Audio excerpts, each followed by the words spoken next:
Not adjust your radio dial. You are tuned in to the Mark Order Podcast.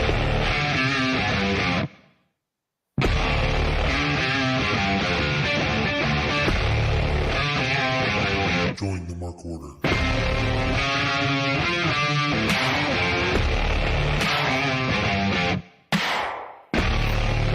It's Wednesday night. You know what that means. The Mark Order Podcast. In the house talking some dynamite tonight. No collision this past week, so we don't have anything to collide about. But we've got a lot to talk about with dynamite tonight. We got Joe. We got Ryan in the house. What's cooking, fellas? Joe, how are you? I'm good. You were muted and tried to talk. Yeah, I forgot to mute myself. Nope, good. Fast week so far, so. Love that for you. Love that for you. Did you get a haircut? A couple weeks ago. Oh, Like, You got them all cut. I was just gonna make that joke, Ryan. You can kill that. I got my ears lowered instead of my hair's cut, you know. Hey. Ryan, how are you other than unable to kill the music? Well, it's supposed to fade out eventually. I'm waiting for that to happen. It hasn't Yeah. faded yet. Can't do No, jump them early. Does it? Wasn't it a manual fade out? No, he put in an auto fade. See, it's happening. No, it's not. I don't know. Back when Ant was here and somebody was See, running now things it's properly. the auto fade. That's not me. And then There you go. there you go. I think See, I did it. something's up with your mic over there, friend of mine. Well, you can hear me? That's much better. I was doing two things at once. Well, I guess we can't all just be magnificent multitaskers like me. That's not true. I have terrible ADD. We are going to talk some AEW, but before we get into it, how we doing? Joe, you said it's been a fast week. Is it because it's a busy week? A busy week, yeah. Full of fun and frivolity? You know, since we're all amongst friends here in a little safe space, I went on a coffee date over the weekend. Who's the lucky lady? Tell us everything. You didn't get my permission. I know. I don't go on dates very often, and I just do it mainly just to keep in practice, like, you know, to keep my reps up. Sure. So You that's don't really get rusty? No, it's like I have no really illusions of like pursuing anything serious. I'm like, I should probably go on a date just to see if I still know how to do this. Sure. How to act like a human. And My what- laugh wasn't at you going on a date. It was at your keeping my reps up comment. Wait, did you like her? I mean, it was a good conversation. All right. Are we following up? Is there gonna be a second one, or are you just out here breaking hearts? You know, I don't know. I mean, I'm trying to have an ex in every state, including Texas. So I don't know. Well, all your exes should live in Texas, really. That's why you would hang your Only one. in Tennessee. Only one. Fair enough. Well, We I'm went glad over you're this gonna- actually. We did. I'm glad For you're those going who to follow the @ Mark Order X account. I do remember that conversation a little bit, but because I think I probably made the same joke. Which is on brand for me. But I'm glad you went out on a date. Was she a babe? She's all right. All right. Yeah. Fair enough. Again, just enough to get me out there, and no. That's good. Got to get out there. Yes. Can't be hibernating like Ryan over here all the time. That's a lie. You absolutely can be Just- doing that. You know how I know that's true? I do it. Fair enough. How have you been, Ryan? How was your week? Good. I didn't go on any dates. I don't have that to share. Let me think. Do I have anything else? No. I live a boring life. Very tame. Well, very boring life. I'm a very boring man in a very boring world. I wouldn't say that you're boring as much as I like to call you a nerd, but I like to do that most when I'm watching niche 19 80s, early 90s wrestling from rings. That's extremely technical. So that's been my thing this week is on the times that I've interacted with Ryan being like, what a nerd. And then doing that while I'm watching like Volkan versus Literally Antonio sent me Inoki. the link to Rings. And you liked it.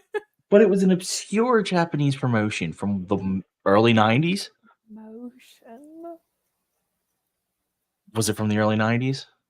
Sure, it was a promotion from the early 90s. So you can make fun of my accent all you want. It's still true that it was a promotion from the early 90s that you looked up simply because Nigel mentions it once on commentary. Okay. He mentioned That Volkan's checks. wrist control. And I was like, well, I should go and check that out. And a lot of what was on YouTube was Volkan in the promotion rings. And it was also really interesting because it was kind of like shoot style wrestling, really well done. And you also liked it like I thought you would. So I liked it. I won't deny it. But to call me a nerd, yeah, I know this is what you're watching. Technical early 90s shoot style Japanese wrestling is the epitome of being extremely cool. Don't know what is uncool about that. And yes, I do anything Nigel McGuinness says because we're a better society for it when we are educated wrestling fans that are on the side of the clamps, quite frankly. So far be it from you, okay, to doubt the wonderful Nigel McGuinness. I hope he does a magic trick and makes you disappear. So that's what I think. Hey, how was your week? Oh, thanks for asking, Ryan. It was good. You were praising Nigel, and then I was going to kick in. I wasn't sure if we had stopped yet.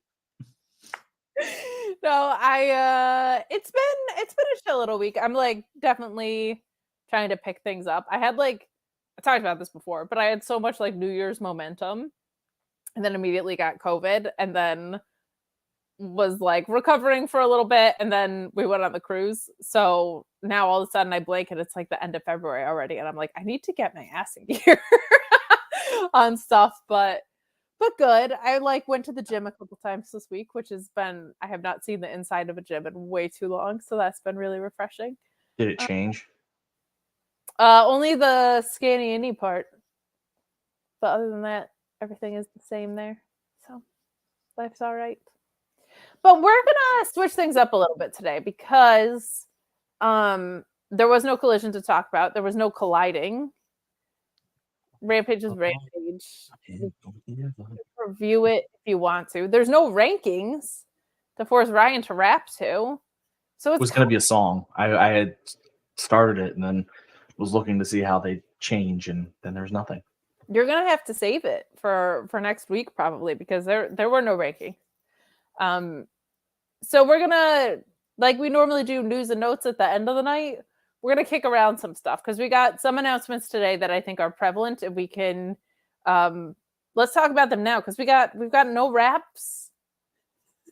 I mean, I can rap. Well, even when we have ranking raps, can you? Joe's got it.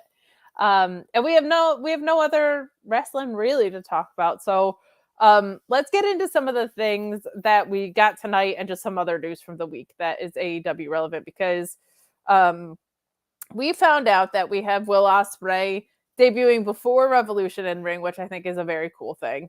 I think a lot of people assumed that the match with Takeshita was going to be his debut match. It is not. Feels like we have that. We have Mercedes pending. There's some other free agents out there. There's some other people trying to escape TNA that can't. But it feels like we're getting a lot of like back-to-back or maybe back-to-back-to-back debuts of a refreshed kind of thing here. Like we know Mercedes is coming. We've known Will Ospreay is coming. Okada's still lingering out there, but he's expected to come in at some point. So feels like not only has the product gotten back on task here, but you're also getting like that excitement again about like, if I go to another Dynamite, anything could happen kind of feel, which we didn't have for a while, I felt like. So I guess my questions are, let's assume Okada comes here. Will Ospreay is starting with a match against Takeshita, so it feels like we're going to be in a United Empire Callis family situation. Mercedes, we have no idea who she's going to be debuting against or anything like that. So what are your thoughts about, like, is this too front loaded or does it just feel exciting again? And who do you think these programs get kicked off with? Because it's a crowded roster, but there are some people not doing very much. I'll start with you, Joe. Like, are you excited that these seem to be hitting in succession, or are you like, we should spread them out a pay-per-view cycle? And who do you feel like they're going to be debuting against? I don't know if AEW can wait, multiple pay-per-view cycles to debut all these people, because I think they were kind of in a lull, so they kind of need to get to heat up a little bit here. Sure. Especially with, obviously all the reports about how some of their, attendance records have been for Collision and for Dynamite. So I think definitely getting Mercedes and getting Ospreay in there, and likely Okada, I think that'll be a big shot in the arm for them, for their attendance, and to kind of rejuvenate that crowd. I think that's a good point. Like, I feel like it's been kind of overdue. And I also feel like, to your point, like, the pay-per-view cycles are spread out in AEW more than on a monthly basis. Now you have like your St. Patrick's Day slams and your Quake by the Lakes, which travesty that they didn't make that an annual thing. But who do you think we see? Any ideas for programming for any of these three? I feel like Ospreay is almost a little bit more earmarked already. Mm-hmm. But any thoughts on, like, if Okada is showing up or who Mercedes debuts against? I haven't thought much about the Okada one. I know Mercedes, we've kind of picked around the idea of, Ashita or Nyla, or someone who's established, a former champion, but who can go in there and take a loss and still be okay, because it's Mercedes. I also wouldn't hate if Mercedes came and helped, spur on a tag division, finally, a long overdue tag division, even though I know it's going to be hard because she's a single star, but like, if there's ever a time to really introduce that, I think it would be her, especially with, her story of how she left, obviously, WWE as a tag team champion. So I think that'd be a good callback in a way to her career. Who would you want her partnered with? Also a good question.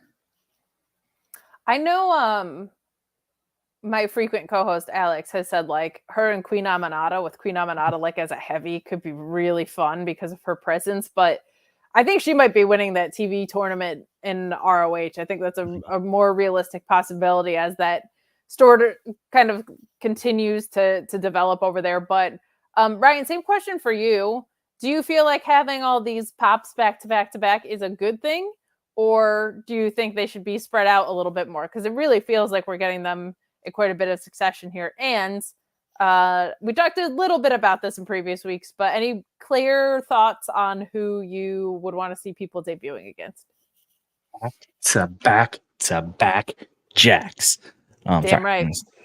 No, I'm kind of with Joe. I don't think you can wait to spread these out. I think part of it is, it would be cool, like, yeah, every so often you get a new person in, and that's, but for a little while, AEW's momentum seemed to be gone, and they've gotten that back in most ways, but it wouldn't hurt to just give it a huge shot of adrenaline, being like, here you go, here's 3 right in a row. Adrenaline in my show, huh? Not bad. That does work out real well. Thank you. Because I think if you do that, you just get people interested to be like, holy crap, they got 3 people. There's something to that. Kind of like the Danielson and Adam Cole stuff right at one time. That was short. It helps. It just gives you this feeling of like, holy crap, look at this loaded roster, which is an issue. But like on a night like tonight where Tony tweeted out, oh, we have injuries and other issues, that's where a loaded roster really comes in handy. Maybe give your guys some breaks if they're feeling beat up instead of having to push it, stuff like that. It is crazy when you consider, like, Adam Cole's been injured, Kenny's been out. Pac, I know that they had really high hopes for, so whatever is going on with him is clearly something that's persistent. So on the women's side, you had Jamie Hayter out, you've had Britt Baker out. Like, there's a lot of talent that is out, and it's, to your point, Ryan, marquee names. So the fact that these names coming in aren't just like, oh, cool. Like, if it was, and no offense to him, because I actually think he's a way underutilized star in this industry, If it was like Alex Hammerstone coming in and MJF was still active, that would be cool. I would pop for that. But the fact it's Will Ospreay, arguably, almost inarguably in some ways, the best wrestler in the world after what we saw out of him when Oku, I'm just like, kind of hard to argue that. Mercedes Moné, one of the most important women's wrestlers of all time, and possibly, or probably, I guess we can say at this point, Okada, probably the most important, one of the most important Japanese talents of all time to New Japan. Like, these are real deal names. So that extra shot to the roster is something that I think is really, really important. And I think it's going to make it interesting because how AEW has been structured before, you haven't had a lot of people come in and just win the belt. So I'm curious to see, and that's part of why I was throwing it to you guys about the programming is like, do they just jump into world title pictures, or do we have a little bit of breathing room here, especially with the rankings back? It kind of feels like you have to have those wins. Brian, where do you think these wins are going to come from? So I've long held my theory of what's going to happen with Ospreay. I'm sticking with it, which is that the UE feuds with the Callis family, which I know people are very down on the Callis family. Oh, they're going nowhere, which fine, whatever. But I think a feud with the United Empire would be back to shot in the arm for the Callis family. Like, that's a feud people will care about. They have to catch it versus Ospreay. You can do that a couple times, and people will be like, "Holy crap!" And if Mark Davis comes back, you're really changing things up. Now I know Kyle Fletcher, it was reported today, was having some visa issues. I think Fightful Select reported that. Maybe was that? Yes. Yep. Kyle Fletcher is dealing with some issues with his visa, and that's why he has not been around as much, because God forbid an ROH champion actually be able to show up for one reason or another. I mean, at least this time it has nothing to do with the company's fault. Sure, or injury like Shibata, like that was an issue too, right? Mercedes, I wouldn't put her near the title to start. I think Deanna had to come in and go for the title to prove that Deanna's at that level to people who were unfamiliar, and she is by far proven it with this feud with Tony Storm, and I'm glad they gave it lots of time to breathe because she keeps showing up. Whereas Mercedes walks in, everyone knows who she is. Like, I know you can't keep her away for too long because she's too big of a name, but she's Mercedes. Like, everyone knows she's main event. They're rolling out the red carpet for her. So Sheeta is a perfect first feud. If Britt came back healthy, that would be an amazing feud because she's there is a natural I was the star, now you're stepping in type deal. We'll see the fallout of the Statlander Willow thing because I still think Statlander's turning heel, and that's a fun person for me. So there's a couple options for Mercedes before she ever goes.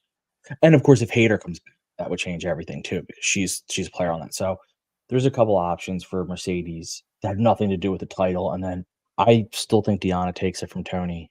If that's the case, you can Mercedes and Tony at some point before she ever gets to that belt, and then she can get there. And all that is really good program.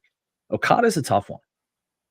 I don't think he should go near the belt yet, but I don't know where, like, in a good way. I'm not saying, oh, he doesn't fit. It's almost like, how do I say this? I have too many options, and like, I don't know where I want to go. Like, the choices for him are so good. He could, well, Omega's out, so you would want to wait till that, but you have that obviously sitting there always on the table. You have Jay White sitting there on the table. You have, guys who left before him and who he could say, hey, I have some history. But then you have your AEW talent that has nothing to do with him, nothing to do with, New Japan. So, you have, as weird as it sounds, you have an Adam Copeland, who's like the old guy, and you have Christian, you have Orange Cassidy, you have all these established AEW guys, MJF when he comes back, like whenever that is. You have Samoa Joe sitting there. You have you forgot Serpentico, Ryan. Come on. Serpentico, of course, yeah. That's his eventual feud. That's like you build that towards Mania type deal, but they obviously don't have Mania, but that's what you would build towards. I mean, so he has an abundance of options, kind of like Mercedes, where I don't think you have to send him to the title right away. He's not at her level in terms of American audience, but he's still, people will appreciate who he is when he comes in. And we've also seen him before in AEW too, right? So I don't think you'd run into as much of the AEW crowd is, I think, pretty smartened up to New Japan in general, even if they don't follow the product. We've had enough pay-per-views with crossover at this point. The build with Danielson was very explicit about it's a battle for best wrestler in the world, right? So So I agree with you there. Like Mercedes is probably the more recognizable to, if you believe in the casual audience or just audience in general. But yeah, to your point, Okada's like there's so much professional wrestling investment in him that like he could just step into a world title picture tomorrow, or he could do something completely peripheral to it. Yeah. And truthfully, just before you think of how many groups he ties into, groups now that he ties into within AEW. Sure. Chaos, which is Sue. tied in. Sue. Right.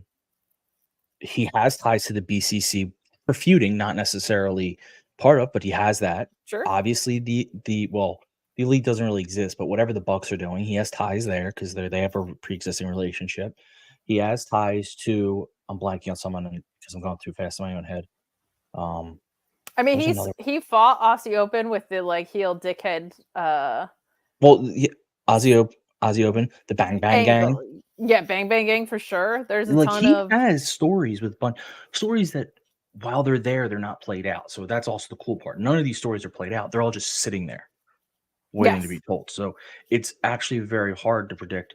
If Omega was around, I think that would have been the natural first story. That certainly, to get it out, almost to get it out of the way type deal.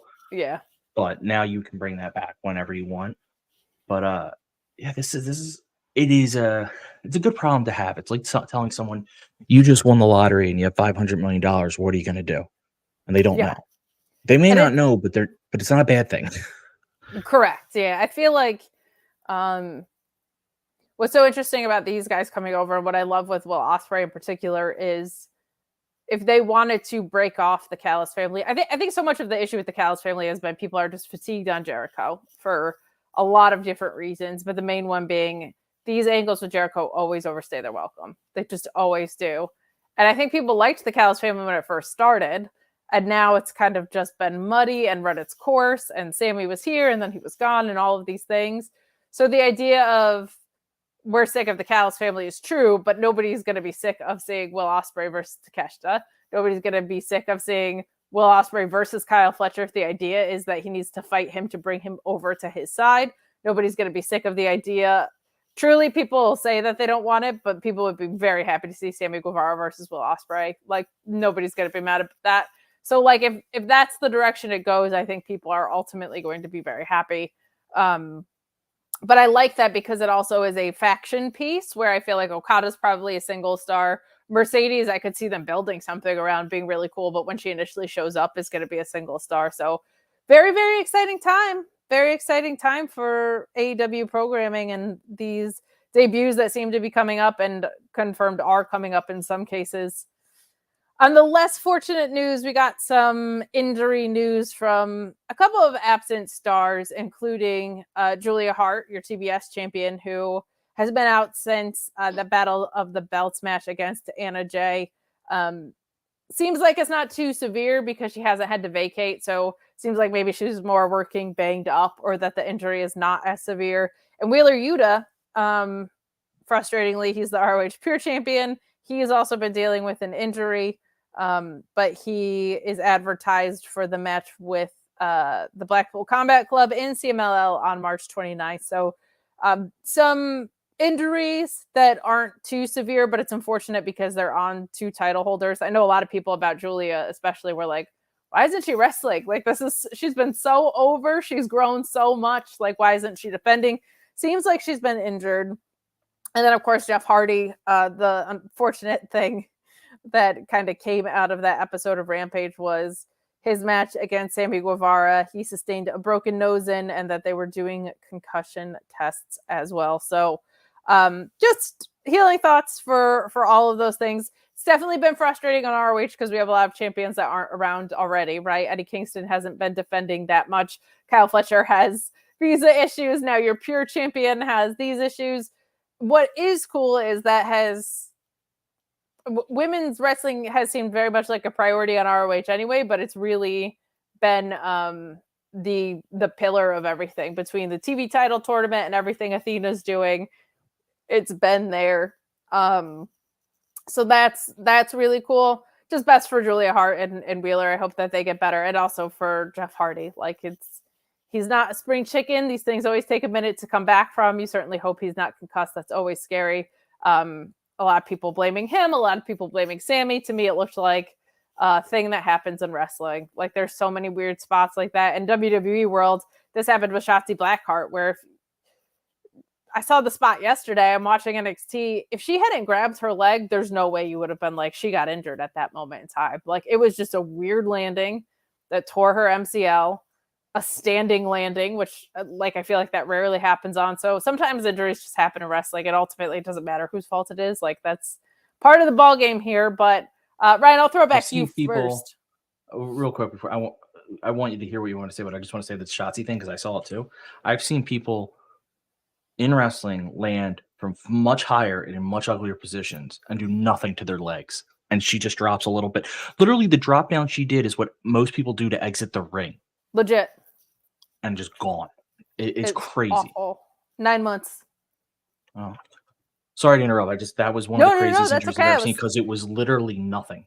I was throwing it to you anyway. That spot was so benign looking. You would never guess it would result in a torn MCL and a 9-month absence for someone who is kind of just refinding creative footing in WWE again. But any thoughts, Ryan, on anything to do with Julia or Wheeler or Jeff Hardy here? It definitely sucks with the TBS championship. The ROH Pure title, it just sucks that it went from Shibata to Wheeler because Shibata couldn't wrestle, and now here we are again.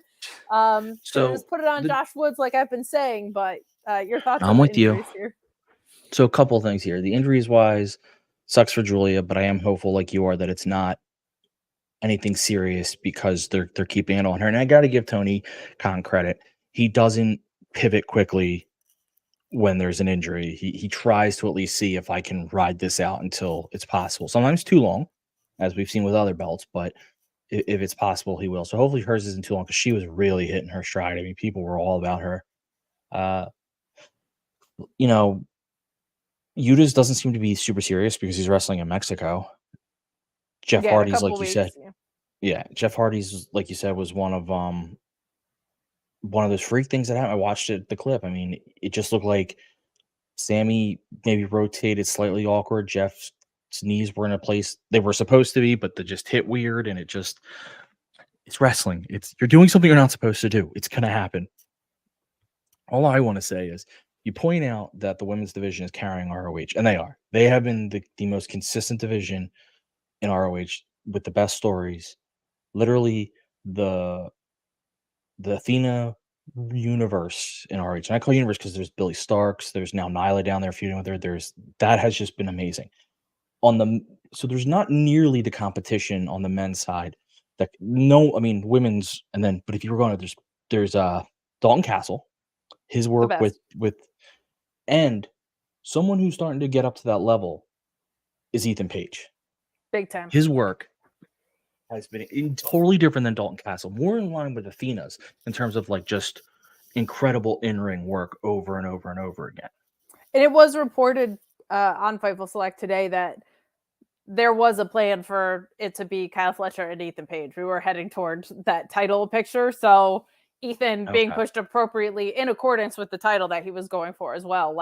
So his programming gets a little bit screwed up with this visa issue. Hopefully it's something they get resolved sooner than later. But to your point, Ethan Page doing excellent work on Ring of Honor. Joe? Well, injuries. Yeah, I feel like all those ligament tears, where it's MCL, ACL, Achilles, like there's so many of them we've seen the past couple of years in sports of just everyday moves that someone would make with whether you plant your leg, when you turn, and something just pops or tears.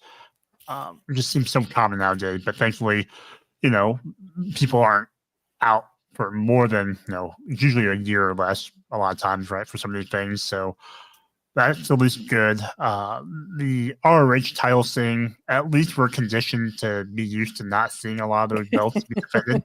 So it's kind of par for the course. Boy, are we. Guess what?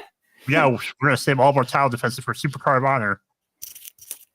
It's it's so frustrating because, like, with what's happening with Kyle Fletcher and Wheeler Yuta, it's like, boy, it would be nice if we just had some fucking multi-man belts around, but you've got the Bullet Club Gold angle with the 6-man belts, which have not been in ROH in forever.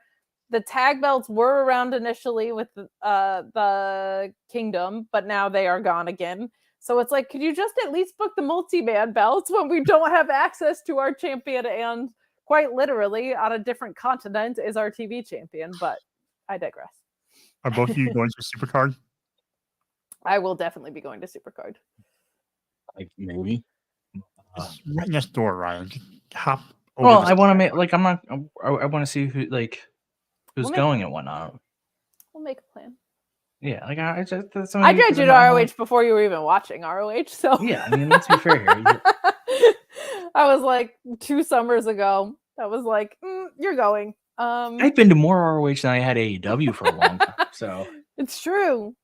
It's true. I'll definitely be there. I'll be a lot of places WrestleMania weekend, I think. So I would love to know the science behind the injuries, by the way, because when I was rehabbing my knee when I was a teenager, I had my physical therapist said to me the reason a lot of women soccer players tore their ACLs was their hamstrings were so much stronger than their quads that the imbalance messed with the leg and the way things were pulling. And I don't know if that was even true, if he was, or was. It just seems to me like there's something in the train, especially in WWE side, because it seems like a plague at the moment. But there just to be something in the way they're training some muscle. There's not enough balance or something. They're not evenly training. That's why he gets called a nerd. While I'm watching. You got to push your glasses up there, Ryan. I wonder what's going on with the science. I wish I had fucking white tape. I would give anything to have white tape right now. You'd have to explain sports injuries and then tell it to get the tables. That's right. That's right. 100%. I'll send Kate through a table. You wish. I could powerbomb Ryan. No problem. Here's you know why I know that's not true? And it's this, I can't assist you like you need to be assisted in wrestling. That is so generous of you to say that's the reason. I will take it.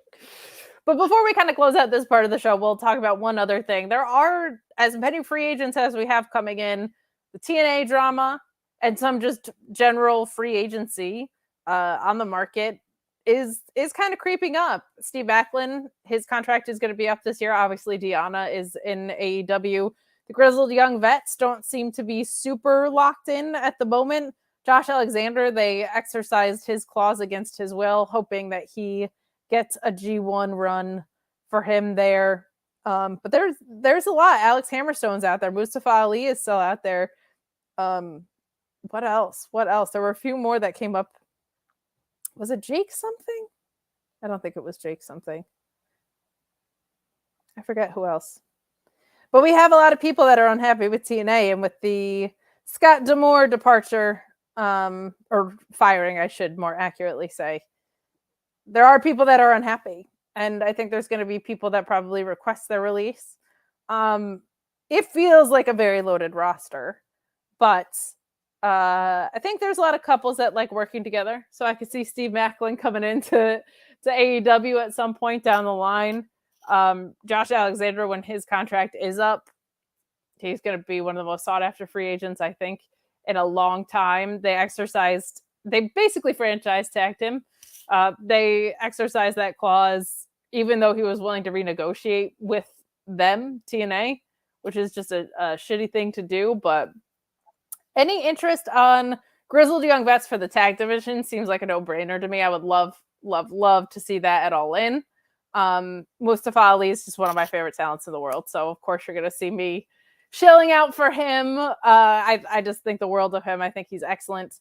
But free agents that are still on the market that AEW hasn't sucked up or seemingly hasn't sucked up yet. Any thoughts on that TNA grouping that I just mentioned? I just think it's been interesting just to see how cyclical it's been with the free agent market, where I feel like, a few years ago, WWE was, a lot of people were coming out of their contracts and they wanted to get out because of bad creative or whatever else was going on. So you had a lot of those people jump ship over to AEW. You had obviously AEW people jump back to WWE and elsewhere.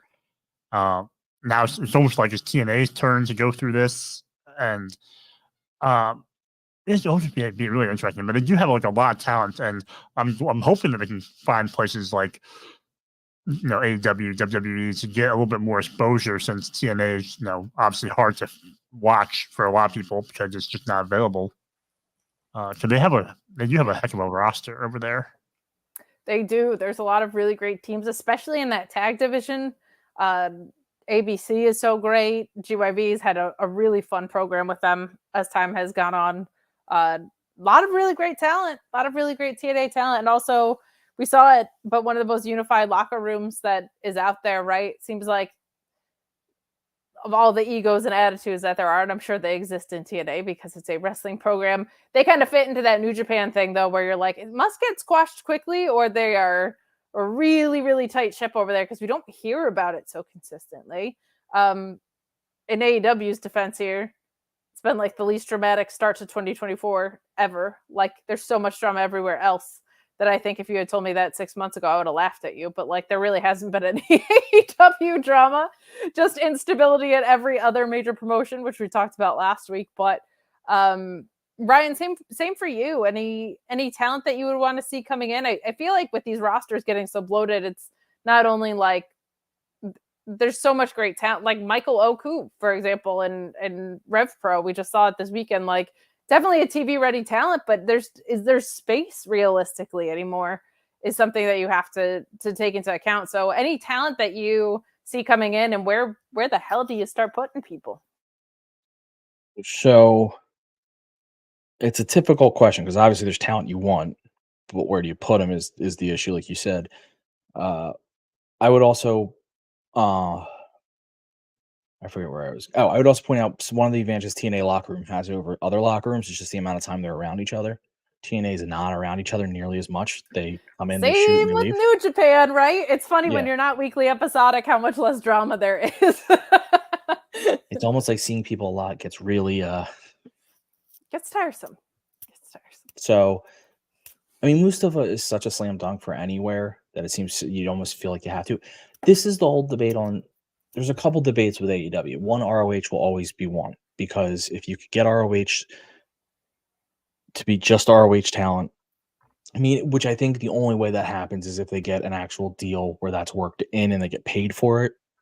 Not even a ton, just enough to at least cover the cost of ROH or come close to make it. It still might be a loss leader, but maybe not to the extent. Then someone like Michael Oku could go there first, and he fit in perfectly. That's why TNA was so great as an existing, because that's a great place for Oku to go.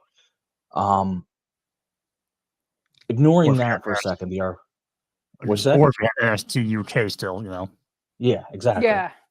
So ignoring the ROH issue, because that's a big one, which solves almost every problem if you figure that out. If they figure out their tag and trios divisions and make them matter a lot more, you solve a lot of your roster bloating issues, because suddenly a lot of those guys at like right now, we have a great non-title tag feud between FTR and Moxley and Claudio. It's non-title, which is great. I'm glad it has nothing to do with it. What? You're smart. I was looking at my notes, and my sister texted me, and I sent her a picture of Takeshita because she has a crush on him, and he looked very nice today. And she goes, "Who's the blonde bitch next to him? I'll fuck her up. He's my Cinnabon." So that's how far the lore is. I was just trying to keep track of my notes, and then up comes. Fair enough, that blonde bitch. So, if you have a non-title feud there, so what does that do? It takes Moxley and Claudio out of the singles picture. Let them have a tag run. You bring in Grizzled Young Vets. There's still so many teams for them to feud. There's teams they're not using, but also teams you could build up together. You go to the trios division and actually make it matter. Then someone like Jay White starring in the trios division isn't a big deal. He's just in the trios division. So you solve a lot, and that's 3 guys at a shot that you're taking out of the singles, but putting into something meaningful.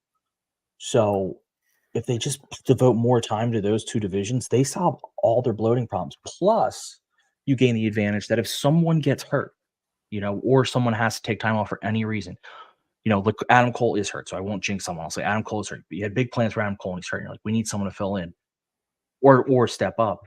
you can pull from a tag team, you can pull from a trios and say, sorry, the singles guy who we've been kind of putting over here is now coming back, especially from trios. It's a lot easier from trios. You're just pulling one guy. So it seems like you could fit. I mean, how do you turn down Steve Macklin? How do you turn down Josh Alexander? How do you turn down these insane talents? But the only way it works is if you use the divisions you have that are built to take multiple men at a time and fill them out and let them be done properly. And they seem to, the trios is still kind of a disaster, but the tag is seeming to be rebuilt. Again, you're having tag feuds that have nothing to do with the title. You have a couple different tag teams now. You know, you have Top Flight, you have Private Party, you have FTR, you have Moxley and Claudio, you have the Young Bucks, you have Big Bill and Starks, at least for right now. Like you see, because Big Bill and Starks is perfect. They didn't have a singles run for Starks, so they gave him the title. If the tag team division had been booked better at that time, that would have been awesome. Sure. I just am still stuck on the fact that you said that they're built to take many men, because I would say the same thing about you, buddy. But all salient points, and that's the kind of great wrestling insight and analysis that you get here on the Mark Order podcast, but also on the Shining Wizards Network, where we are accompanied by several other wonderful shows. And I'm going to stall a little bit because I'm going to give Ryan some time to set up ready. for the commercial Whenever you break. want to go. Oh, good. Okay. So I'll just say that we're the best show in the whole wide world. But if you want to check out some other stuff after you've already listened to us, there's some other shows that you're going to want to see. And they're right here on the Shining Wizards Network. Every one of you for tuning in every Monday night to listen to the Shining Wizards. If you'd like to continue to support us outside of listening, we've got a few ways for you to do that. If you shop at Amazon, go over to amazon.shiningwizards.com, do your shopping as usual, and when you make your purchase, a little bit of that purchase price will go back to support the show. If you like to wear t-shirts, merch.shiningwizards.com will take you to our Pro Wrestling Tees store, where we've got over a dozen great designs from over 11 years of professional wrestling podcasting. You can become a Patreon supporter at patreon.com/wizardspodcast, where each and every week we call out your name as one of our show producers, and the more you support us, the more things that you're entitled to receive, and believe me, they are fantastic. If you can't support us monetarily, if you don't shop at Amazon, that's absolutely fine. Continue to listen to us wherever you listen to us on the World Wide Web, and make sure you like, rate, review, subscribe, do all that good stuff. Doesn't cost you anything, helps us out, and we can continue to bring you the love fest that is the Shining Wizards. What's up, folks? It's your boy, the Impact Player, Mr. Philly Ray, inviting all of you to check out the Turnbuckle Throwbacks Wrestling Podcast. Join us as we cover all things current in the world of pro wrestling, as well as paying homage to the old school, the Squared Circle. So listen in and find out why we are the recognized symbol of excellence in sports entertainment broadcasting. Find us on all social media platforms and anywhere you get your podcast from. And as always, we are the proudest members of the Shining Wizards Network and Rant Entertainment Media. Are you tired of being lied to every day by the mainstream media? Do you want to know what's really going on in the world? Do you want to make up your own mind about things and not be told what to think or say? Then listen to Inconclusive Breakdown, a weekly anti-PC look at the world of entertainment and current events, brought to you without censorship or filters. You can find us everywhere you listen to podcasts, BitChute, and on ShiningWizardsNetwork.com. And also, we're a proud member of the Shining Wizards Network. Got 30 minutes to kill? Come check out 30 Screams or Less, where we review a horror movie in 30 minutes or less. We cover new movies and old ones too. We'll give our honest thoughts on the movie, good or shit, as well as a rating of each one that we watch. New episodes weekly, available on the Shining Wizards Network and wherever you listen to your favorite podcasts. I'm Steve. And I'm Corey. Come check us out at 30 Screams or Less.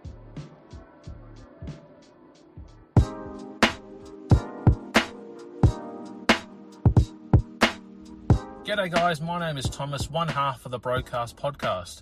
With our podcast, we go back and watch wrestling events from WWE, WWF, WCW, ECW, AEW, and many other wrestling promotions. You can check us out on Twitter at The Broadcast, that's TheBrokast, and you can also download all episodes on Apple Podcast, Castbox, Castro, and many other podcast apps.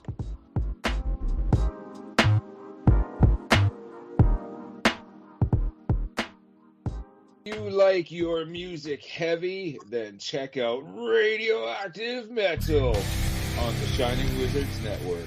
For over 16 years now, Radioactive Metal has been one of the longest running podcasts. Over the years, we've interviewed some legendary metal acts, had some awesome discussions, and cranked a hell of a lot of tunes. So join your cool Uncle Snowy and his co-host Aaron for the audio mosh pit that is Radioactive Metal here on the Shining Wizards Network. Well, the action is underway!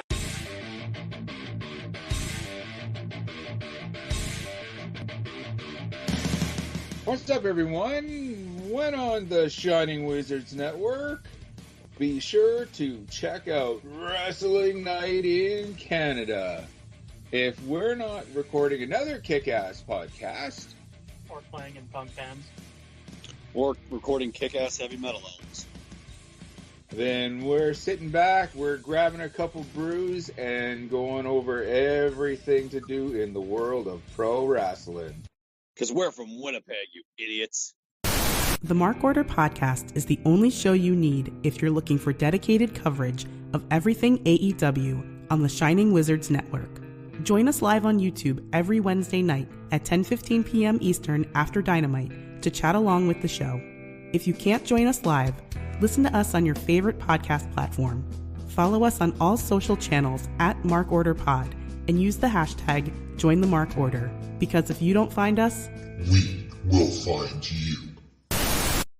I'm Kevin Rowe. I'm Al Day. And we're a couple of down under pounders that co-host Rogue Day Dots, an action figure collecting podcast where we talk about, well, just about anything that tickles our fancy at any given moment. We're grumpy old men, and sometimes people get on our nerves. And when you get on our nerves, guess what? You get off the lawn. Get off my lawn, asshole! We also go on a little bit of a mission. We go back and we're grading every wrestling figure line that's out there. I'm talking LJNs. I'm talking Jacks. I'm talking Hasbros. Who doesn't like a little Hulkaplex? It's a Gorilla Brain Wrestling podcast production found on the Shining Wizards Network. I'm Duke Bags. Kevin Rowe. And together we are the co-hosts of Your Duke and Road. If you want to hear about some terrible wrestling shows, we got you covered. Well, we talk about good ones, too. We're currently talking about the death of WCW. I know what we're fucking talking about. Sometimes we get guest spots, like from the Taskmaster. I like to listen to the Your Duke and Rogue podcast. They're funny guys. That I like when they talk about the Nards plows. I like Nards plows. That's a good move. And I like the Dungeon of Doom. You know, sometimes I call my butt the Dungeon of Doom. Thanks, guys. Yeah, Oklahoma. Let me tell you a little bit about my favorite wrestling podcast. All right. It's a podcast from two men, Duke Bags, Kevin Rowe.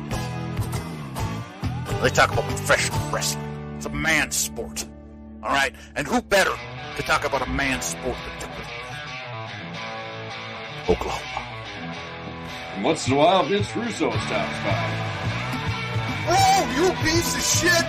If you're not listening to the Your Duke and Rogue podcast in the back with the boys, you piece of shit, I don't know what you're doing. It's, you gotta slide one in there. If you're a man, you're talking about something only a man can do. You're talking about sliding one in there.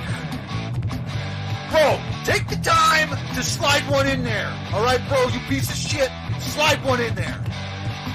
A Gorilla Brain Wrestling podcast production that you can find on the Shining Wizards Network.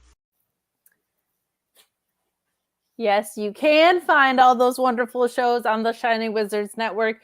You can also support the Shining Wizards every Monday night. They are the reason that we were on this fantastic network in the first place. So give them a quick shout out, even though we're the best. But they did some really fun interviews of late, more comprehensive overall show there as well. So check them out, give them some love. But look, if you're going to put your money behind a brand, it's our brand, okay? It's the Mark Order podcast. You know what they don't have on Monday nights? Women. because they don't support women. Here, these guys support women, and you can support women too by buying a t-shirt from the Mark Order Podcast. If you want me to continue to be able to vote, if you want me to be able to have a choice if I'm accidentally knocked up, you need to go to Pro Wrestling Tees. I'm unhinged. We're having fun. Go on over to Pro Wrestling Tees and search for the Mark Order Podcast. Our 4 beautiful designs come right up. You've got your double-sideds. You've got your single-sideds.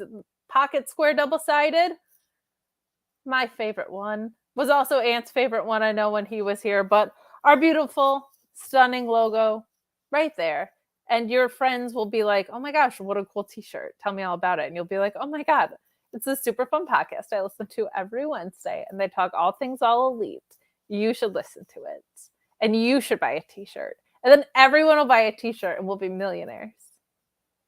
When did everyone become Tiffany Stratton? That's not how Tiffany Stratton talks. Tiffany Stratton talks up here. You were getting close there for a little bit. No, that was almost more Kardashian, if anything. But the point is, support women, buy a Mark Order t-shirt. Yeah, I'm bringing the bit back, okay? We're down a man these few weeks. I'm bringing back the bits. Support for more women. Gals.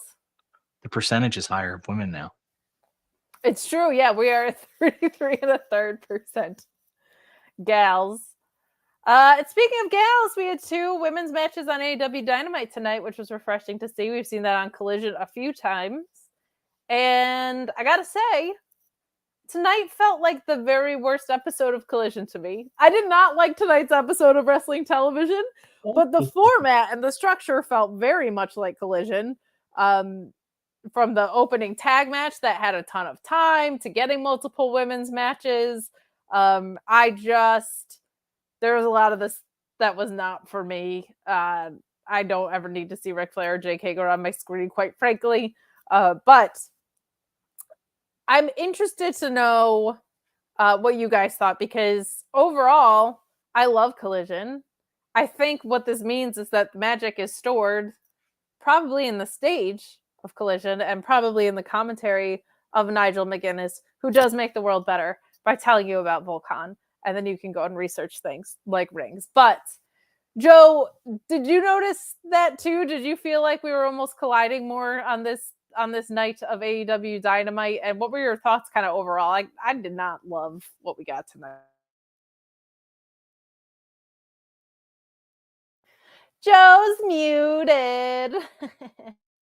I was like, am I broke? Yeah. Joe, we still can't hear you. Joe, you're mute. Did you hate the show that much? Joe went to commercial. We can never hear him again. I'll throw it to Ryan, and maybe Joe can fiddle around with what's going on over there with his audio. But did you feel like this was Collision minus Nigel McGuinness in the great stage? And did you have problems with tonight's episode overall? No and no. I get why you thought it was Collision, because it was more wrestling than some of the other stuff, but I think that's the way Dynamite's been trending anyway. So I think this is closer to a standard what we'll see from Dynamite going forward versus this being Collision. I think it's just they've realized who they are as a company. This is kind of closer to what Dynamite used to be, which is a lot of wrestling and a couple segments thrown in. Maybe we need a little bit more chaos if we want to get back to and not just the group, but the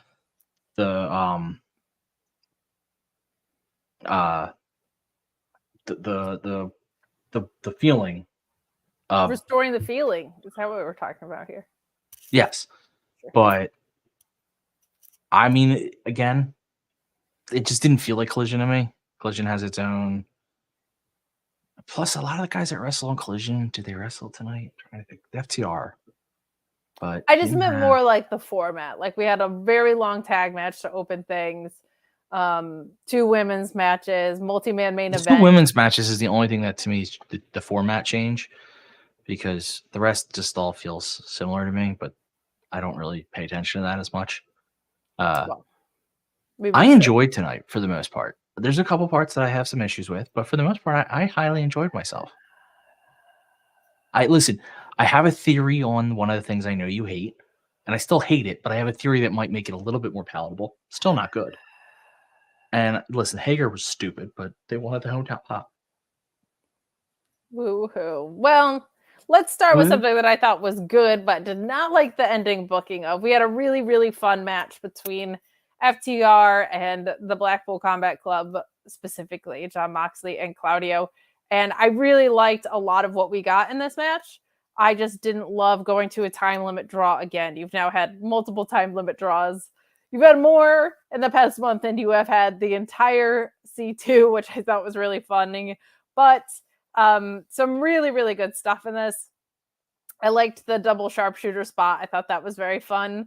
But this ends with Moxley getting sent to the ropes and about to suffer the shatter machine when the sound of the bell hits here. I don't need time limit draws as often. I feel like one thing AEW does very well is when they go to the well on things like time limit draws, things like triple threats, they're spaced out and they're rare enough. And something like a time limit draw, especially, I don't like that because it was too, both things were too included in the story around the same match thing that happened, right? Like, this was a very big deal on the Hangman Swerve story. It's becoming a big deal here. I get wanting to keep things evenly matched, and I get now you have to manage rankings and stuff, right? But I just don't need to go to the time limit draw well that often and that close together. Find a different way. That felt very lazy to me. But the match itself was a lot of fun. These guys all kind of speak the same language, all very old school. One thing that's so great about Claudio, and I know dear Kylie mentioned this on Twitter, X, whatever it is, like Claudio getting pissed off is so much fun because one, he's a big dude, and two, like he's so cool and like ice in his veins, assassin-y, that like when he kicks it up a notch, he wasn't at a 7 jumping to a 10. He was at like a 4 jumping to a 10. And that makes it so much more impactful and intimidating. And I love that.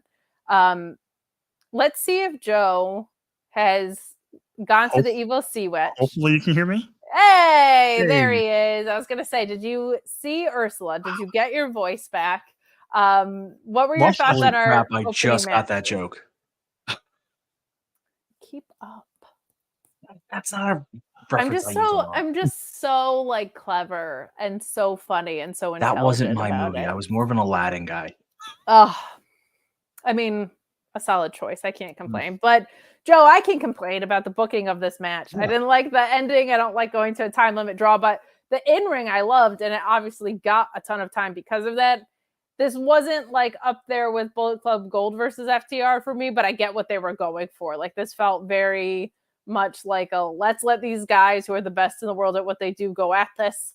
Give them a ton of time and a ton of breathing room. I just don't like going back to the time limit draw well so soon after they just did it and they just talked about it last week. What were your thoughts on our opener here? Yeah, couldn't agree more about the time limit draw take. That's one of the things, time, and like they're really going to do a draw.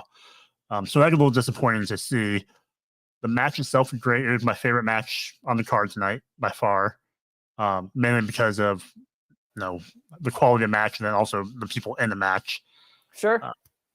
I really thought FCR would get the win. I thought maybe them being the experienced tag team should get the win, kind of heat them up a little bit more if the Bucks ever win the titles off of Darby and Sting. Set that match up down the line with FCR getting a good win over BCC. Sure. I'm interested to kind of see where the storyline goes. It felt like it's not much of a big story other than like just testing one's metal against each other. I don't know about anything else, but that's fine. It works. And we got to see Mox bleed. He hasn't bled in a while, I don't think. It's true. So yeah, I did like some of the things that FCR were doing. Would you like to call any spots? Yeah, please do. The little, the old-fashioned abdominal stretch and then reach out and then grab your partner's arm for leverage. I mean, that's always a good spot. Classic Always a good spot. tag team matches. And the fact that, like, Cash always holds on to that tag rope before the tag. Makes me happy too. Tag team cinema. So Tag team cinema. That's exactly what we got out of the gate here. I will also just, because Ryan's not allowed to and would never dream of calling a spot, the paradigm shift into the brainbuster spot I thought was really, really fun as well. And the near fall off the crucifix I thought was a really fun spot as well. So really good in ring. Just was not a fan of the way this sucker got booked, but I am a fan of what we get next here because it involves the wonderful Renee Paquette. Do I not get an opinion on the match? Is this how this goes now? Oh gosh, we just thoroughly covered it, so we just moved on. Yeah, you're gonna complain that you have nothing else to say. No, honestly, what happened was I because you and I were talking about Collision overall, and then I went to Joe. I was like, Ryan already shared in my brain. But yeah, say whatever you want to say. You'll probably be like, oh my God, no, the timeline drop was great. The booking was so wonderful. I loved it so much. It told a good story. 1, how dare you? 2, how fucking dare you?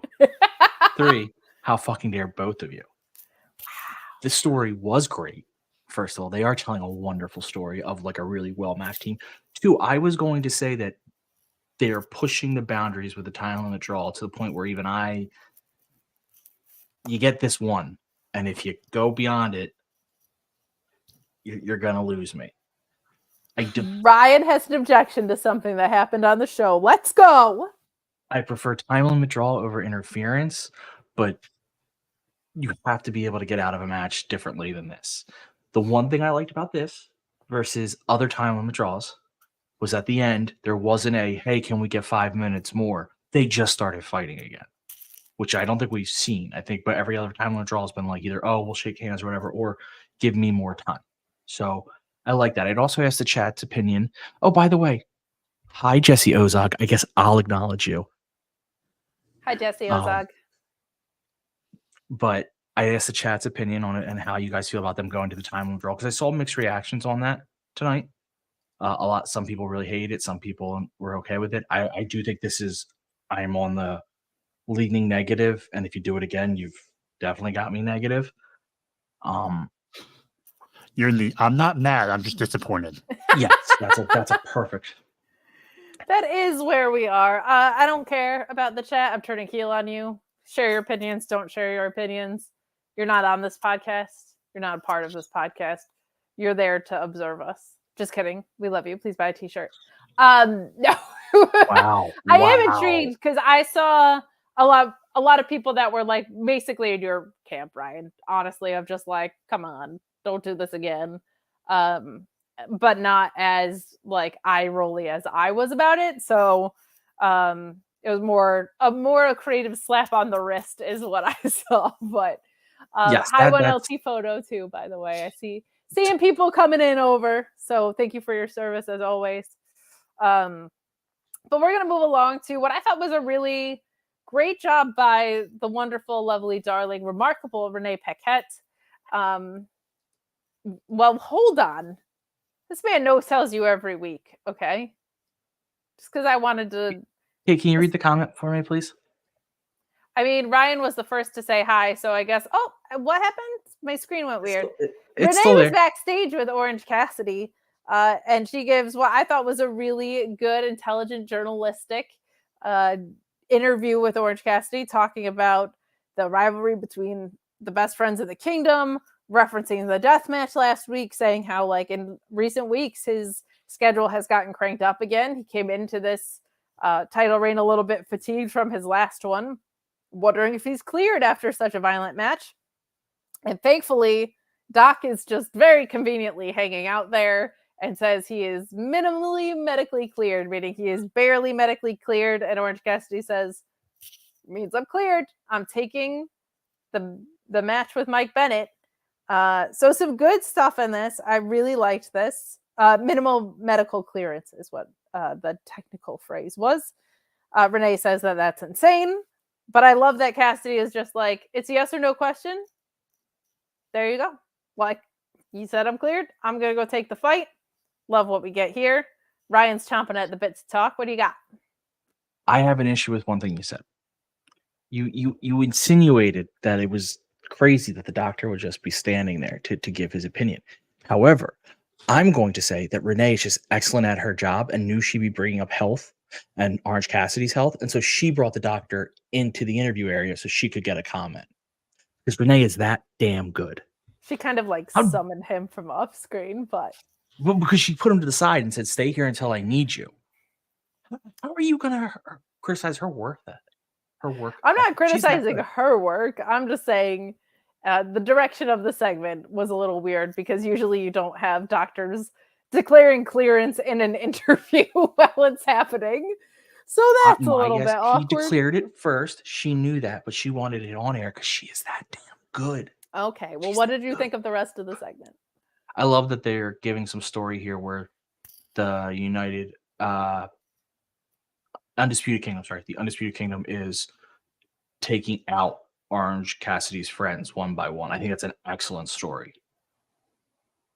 And I think that, and you've been seeing it if you've been watching how he's been losing a friend per week. But as we've learned over many days online, people sometimes need something spelled out for them. So it doesn't hurt in this case to spell it out for people to be like, hey, they're eliminating all your friends. What are you going to do? You know, you raised a good point. I didn't even know who this doctor was. They probably should have had a vignette for him. So just like need to know more about him. But Joe, enough about Ice Cube's weird kid. Let's talk about your thoughts on this segment. Would love to know them. I'm enjoying the story. It feels kind of similar to the story they've told about Orange's earlier run with his IC title, with building the injuries up and being beaten down. It also plays into what Undisputed Kingdom does as far as eliminating friends, similar to what they did with MJF and eliminating his friends. There's a lot of similarities of how they go about their methodical attacks. So I like the story they're telling. I like how they're, Renee, and also as we will talk in the match, the announcers are really kind of playing up this story of Orange being kind of in disrepair. That is a very astute point about the methodical ways that the Devils take out people and vice versa. I appreciate it. And you're smarter than Ryan. So I'm not even wearing glasses. I know. My goodness. But following the segment, we get footage from the Rev Pro show, which was very cool to see.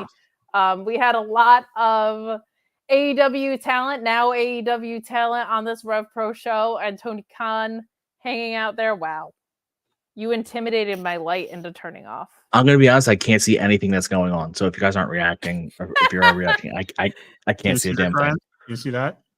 I'm assuming you're doing something rude, but no. For the second night in a row, my dog has been laying on my power strip, and she has both managed to kill my charger and turn off my white girl light in one movement. So shout out to her. But what I was saying was, as I get my lighting back here, you're such a weird little potato.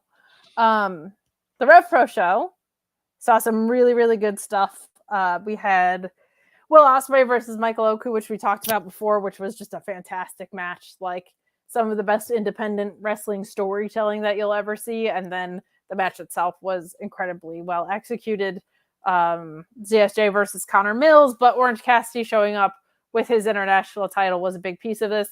Tony Khan was at the show marking out, which was awesome. He was during the Ospreay match, like freaking out. Darby Allin was sitting with him. It was very cool to see a wrestling promoter just being a fan. He does not, I know people are like, you need to act like the owner of a company, but I say, if I'm a billionaire, I act however the fuck I want. So good on him. But we do see footage of that, which is really cool for Rev Pro. Check out Rev Pro on demand if you want to expand your wrestling viewing. They do a really good job. The production felt very major league.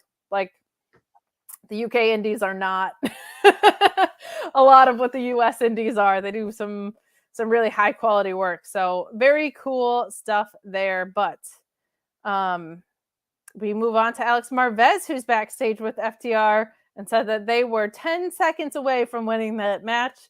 And Dax Harwood lays out a challenge for Revolution when Claudio and Mox come in, held back by officials, and they are arguing before anything could be officially set. So I like this based on what's going on with the tag picture. I think this could be like a very fun cool down match between a lot of stuff, or it could be a really fun 0-hour match. Like this feels a little bit more exhibition, but it's two of the most beloved teams and 4 of the best talent that you have in AEW. I'm sure that does get set. I don't think it necessarily needs bigger stakes than what it is. I think it's just something people are going to want to see. So let's give it to them. Joe, any thoughts on the Rev Pro footage or this backstage with Alex Marvez? Would you like to borrow my login? Yeah, let Tony Khan be a fan. I mean, if you look at other owners of sports teams, they go wild in their suites and their boxes as well. So whatever. But all the highlights I've seen from the Rev Pro show looked amazing. I'll have to try to go back and try to find and watch that on demand. You can have my login if you want. Okay. And then I think the match between FCR and BCC, I think, like you said, it's a good filler match where they don't have a lot going on right now. They're kind of in that holding pattern, so like having them face off against each other just to see who's better, it'll be entertaining as hell. Agreed. I think it's just a very fun program. It's not that far off when like Mox and Eddie had a tag run where you're like, you're a very established singles talent, but like, damn, this is a fun program to have. Ryan, before I throw it to you, 1LT photo has said, Ryan, I need to know if you're doing Sting face paint because I'll wear Sting paint to Revolution if you do as well. The gauntlet has been thrown, my friend. He's gonna wear it. I put my response in the chat. Lieutenant Colonel photo will know next Wednesday. Ryan will have a major announcement next Wednesday regarding. Oh, no. It's not an announcement. I'm going to be flat out. Either I'm going to have paint on my face come next Wednesday or I'm not. Oh, okay. I understand. I will do my best to try and get the scoop before that for you to know 1LT photo. But I can't make any promises. I feel like there's one more opportunity after that. When we would do a pick show, like a preview. Mm-hmm. So there's that opportunity as well, Ryan. That is true. You could do a prediction show in full face paint. Or just do it Wednesday, keep it on through when we do the prediction show, and then it'll go from Sting to Darby.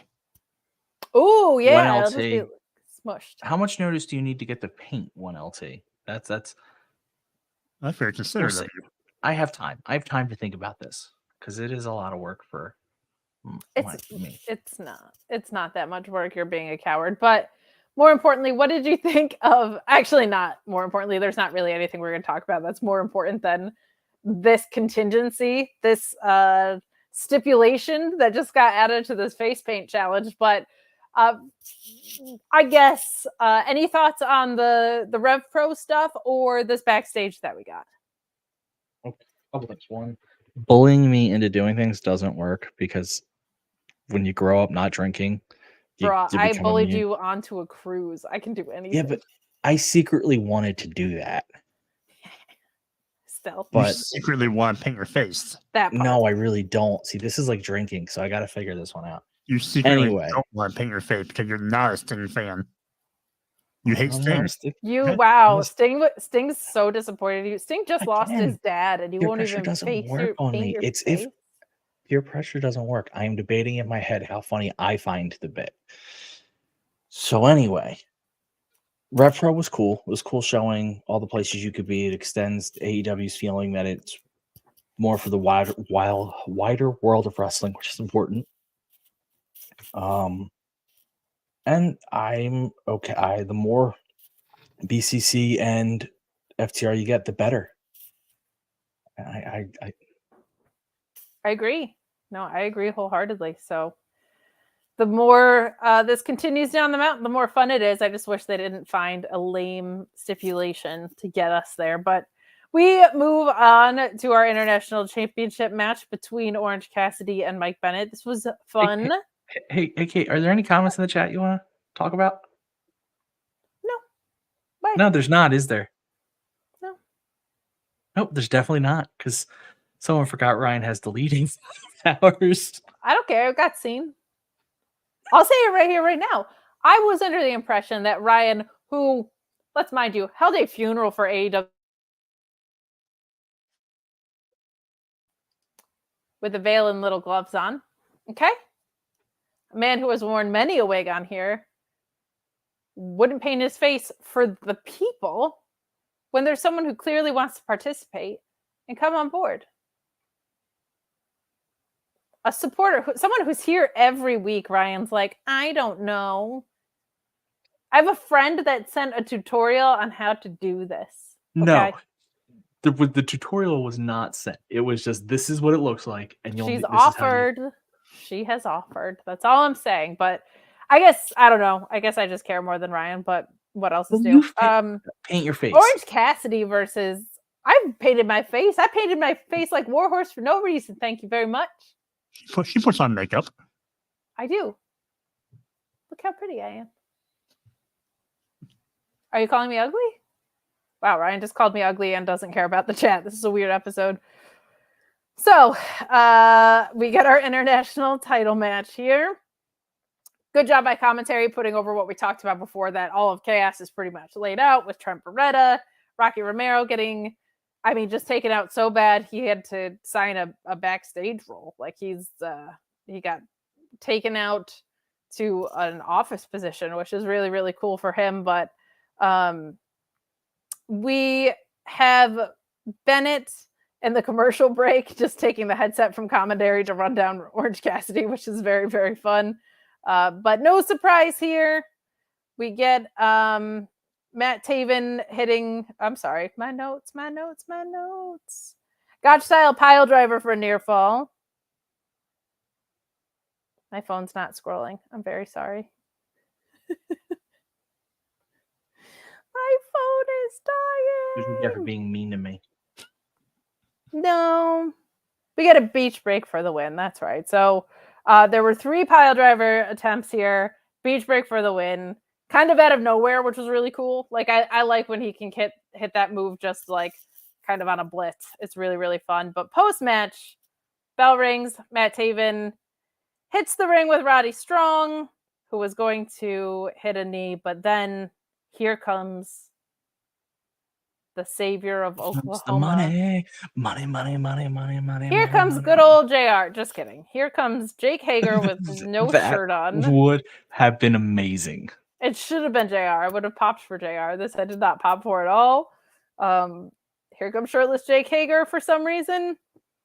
This is his first appearance that is unrelated to Jericho. And the entire time he's been at the company. I get all of his other friends are taking out. This made no sense. This was lazy, which is what it felt like a lot of creative was tonight, in my opinion. Hey, you're from Oklahoma. Go out and save Orange Cassidy is pretty weak shit, in my opinion. But and it's also not even numbers, which always annoys me. I'm like, even the numbers. You need more than one friend to come out. But a really fun match. Mike Bennett is an extremely solid opponent. Like he's always very psychologically sound. He has a good moveset for making other people look good. Not the flashiest dude. I don't think he's ever like had the opportunity to be the guy or like kind of a superstar on his own in the way that maybe he's deserved, but he's excellent at the role of giving somebody a really great match. And that's what we got here, which I think was awesome. So good stuff all around. Beach break was great. The pile drivers looked awesome from Mike Bennett, but we'll start with Antsy Little Ryan over there. What did you think of this match? And just like, were you so excited to see Jake Hager return? I mean, I'm excited for like potentially Okada and Will Ospreay and Mercedes, but like really my heart has been like, where is Jake Hager? You know? I feel like I'm in the club with all these shots. Sorry. Everybody. I thought you weren't going to sing tonight. No, I just wasn't going to sing the rankings. I didn't say I wasn't going to sing. Get it right or pay the price. Yeah, that's from We're all paying the price. We're definitely paying. That's from Salute Your Shorts. I know. Okay, there's what? Care about wanna, we hold you in our hearts. You told me they prefer Hey Dude over that. I did. I just had like an attachment to Hey Dude. That's just absurd. But I would like play Hey Dude though. Like with friends in the neighborhood, it would be like we'd have like a Mr. Hey Ernst. We would just like as weird kids, like you would just like assign people characters and play stuff. We had a front fence that you could sit on, and those were our horses. Everybody wanted to be Melody. She was like the pretty blonde girl, but I was blonde, so I got to do that occasionally. But my sister was older than me, so sometimes I had to be Lucy, probably a lesbian who just took care of the horses. That was my childhood. Back when we were a proper country. What did you think of this international title match? I'm gonna wait. I got to acknowledge. I got to Segue of the year. I don't want to burn this too heavily, but all I'm gonna say is from Hey Dude is they told the riddle about the guy who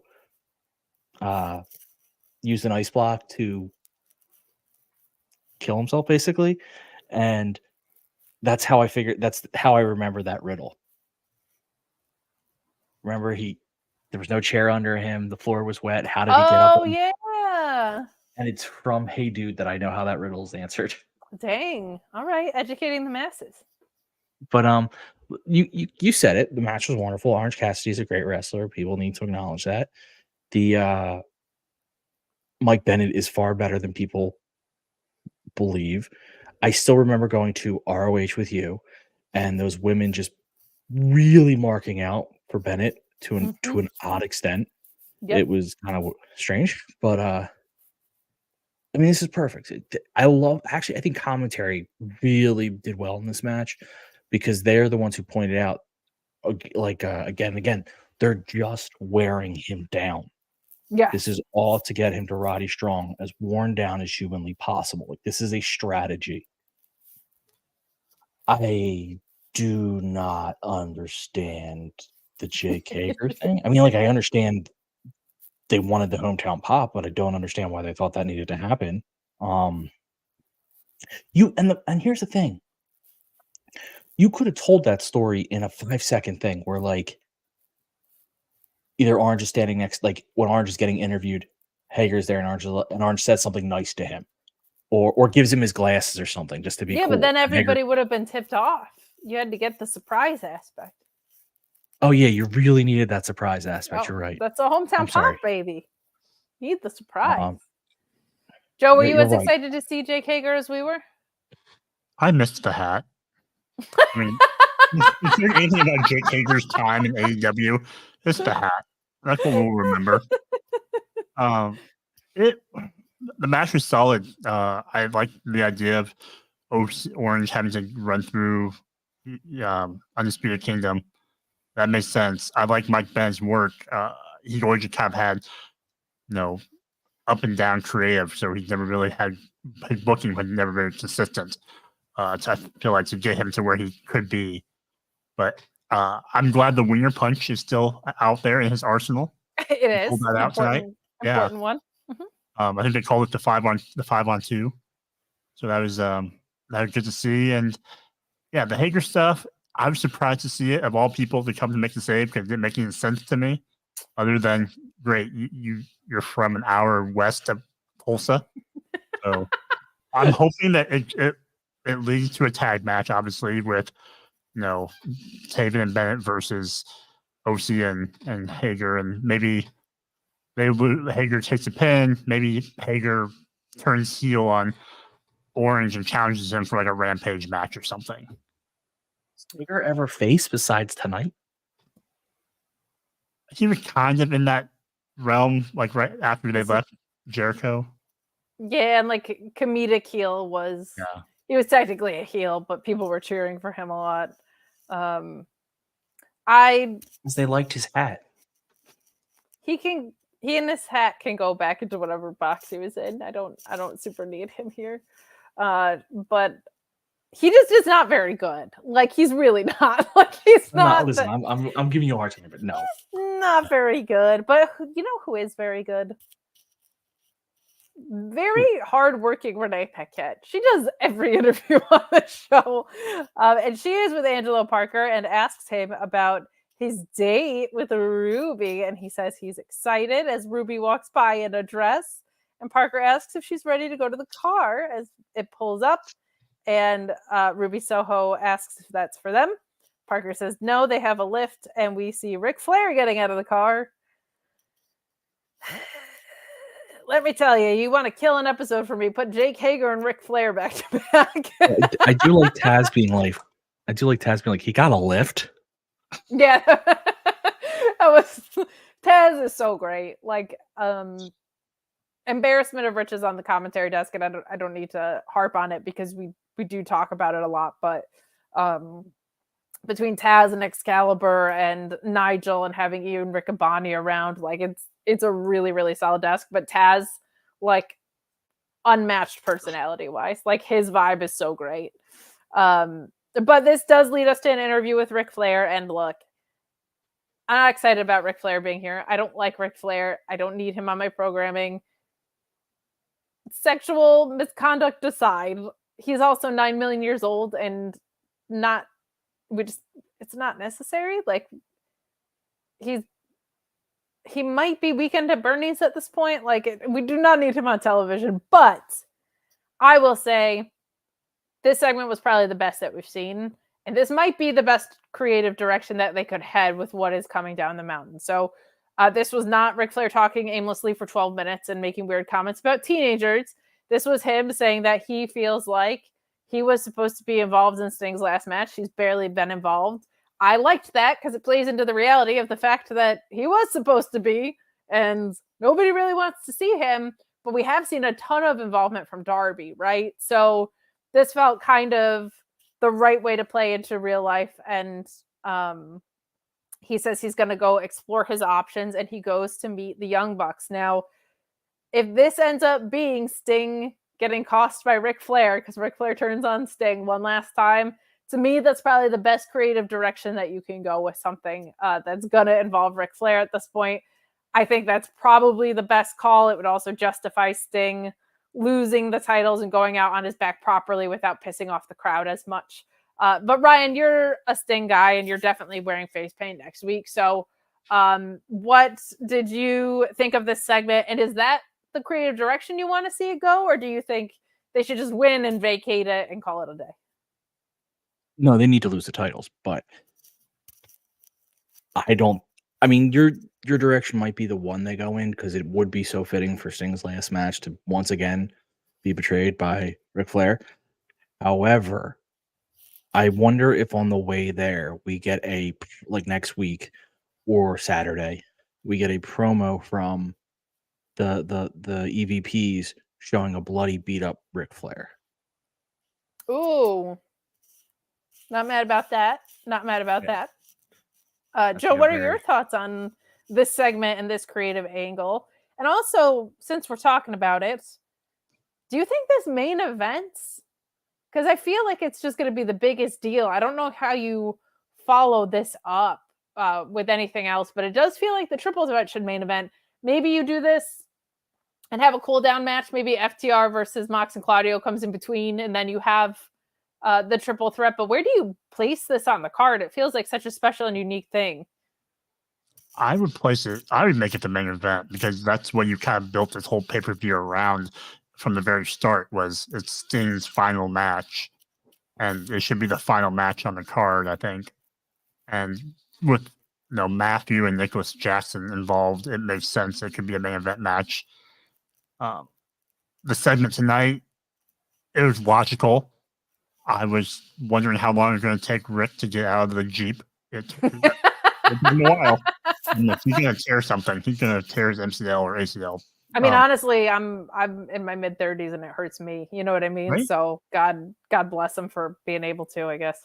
And it's fun to kind of think about what way this will go with Flair if he does end up, costing Sting the match, or if, like Ryan says, he just be up by the EVPs, or we get the I just see the Jacksons doing the "I love you, I'm sorry" super kiss to Flair. 100%. They have to. Right? So, like, feels like the right thing to do, especially with the Young Bucks and their super kicks. So combination of our theories, does Flair No. turn on? I want my own theory. Not too bad. No. Does Flair I turn want on to hide the Sting? theory. Too bad. An Austin You have theory? to like Linkin Park or you accept it. Does Flair turn on Sting? Final match. Bucks win. And then they turn to the camera and do that. I'm sorry, I love you. With Flair not paying attention. And then as soon as he turns around, they double super kick him. That could be fun. That could be fun. Either way, the spot has to happen. Like, it's just, it's too perfect to not have happen. But I'm excited for that. It's such a special thing, and it's been said and reiterated, so I don't want to spend a ton of time on it. But like, the way Sting went out in WWE, the fact that we've gotten this run is so special. Like, it's just awesome. So glad he gets to go out on his terms or close to his terms, because he did not want to be a tag team champion. But it's special that he's in the record books. I get why they were insistent upon that. So we move on to what I think is a really fun segment. And I got to say, I keep being like, I think it's time for Christian to drop the title. And then every time he does something, I'm like, God, he's so fucking good at this. But we have Tony Schiavone and Danny Garcia in the ring. And they talk about Adam Copeland last week and him being unable to compete here. And Tony Schiavone says that means Garcia gets his TNT title shot against Christian Cage at Revolution. The crowd is nuts for it. Daniel Garcia is so over. This is an unbelievably productive example of how losing in a tournament can be so great for you. Like, I feel like since the beginning of the C2 till now, he's mostly had losses. But there are losses that have all meant something. So very, very well done and very special. And he says every time he gets down on himself, the fans pick him up. He references that they dance along with him every time. And Garcia sends a message to Christian Cage, but his music hits and the patriarchy comes on down. Cage said that Adam Copeland will never have a TNT title shot again. He gives the coordinates of the cemetery where Garcia's dad is buried, which is something that Sean Googled when he gave the address. And then I stole Sean's image and put it behind me. And there you go. Okay, so that's Ryan's background for today. He talks about Garcia's dark childhood and brings up his mom, who has been on multiple Jericho cruises, which pops me tremendously. And Cage says that it's not a fairy tale ending for Garcia. Winning a tribute, the title would be a tribute to his father, but they know that's not going to happen because he was a piece of crap and a loser alcoholic.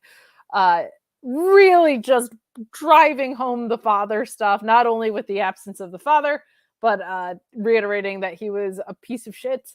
And Mother Wayne is out there looking great, of course. Cage nodded to Nick Wayne, who hits the ring, but Garcia quickly puts him in a Dragon Tamer. Killswitch comes to the ring, and he's leveled by Matt Menard. And Menard and Garcia are standing tall in the ring with chairs. Cage says he doesn't want to hurt Garcia. He just wants to guide him. My God. This Christian Cage run, this might be the most over Christian's ever been in his career. It's insane. He's very, very good at this. Like, the fact that he gives accidentally, this thing happened where he faced multiple people that had dead dads, right? And they've organically turned that into something that he uses as a pawn against all of these opponents, which is also just sad for the AEW roster, to be quite honest. But what's incredible to me about it is every promo that he does it with is different. Like, it's not just, you have a dead dad, haha, that's our cheap pop, because people were popping for that. But like, this one felt so different from the past ones. And I appreciate how many layers he's been adding into this, because it's always so manipulative, whether it was like in the sit down with Darby, like all of these things keep coming up, and he's just really weaving a hell of a tapestry here. Joe, I'm going to start with you. What did you think of this segment? And is it Daniel Garcia's time? I feel like Tony Khan's gotten so much better at striking while the iron's hot. Iron's hot for Danny Garcia, but I could also see them keeping this on Christian. Yeah, I think it's time for, if Christian's going to drop the belt, I think it'd be great to lose it to someone like Danny Garcia, who's a younger guy who needs a belt like that over, and a big win over Christian, who's a obviously an established name. I think it makes sense. Kind of parallel to the what Swerve's doing in the World Heavyweight Championship title picture. So yeah, I think Garcia's promo I thought was really strong for him. Yeah, very natural talker. Yeah, I just felt very natural talker. Very organic and just, it felt like he had a couple of things he wanted to say, and without much rehearsal, he just kind of let it all out. And yeah, I don't know how many more people have like dead dads in AEW.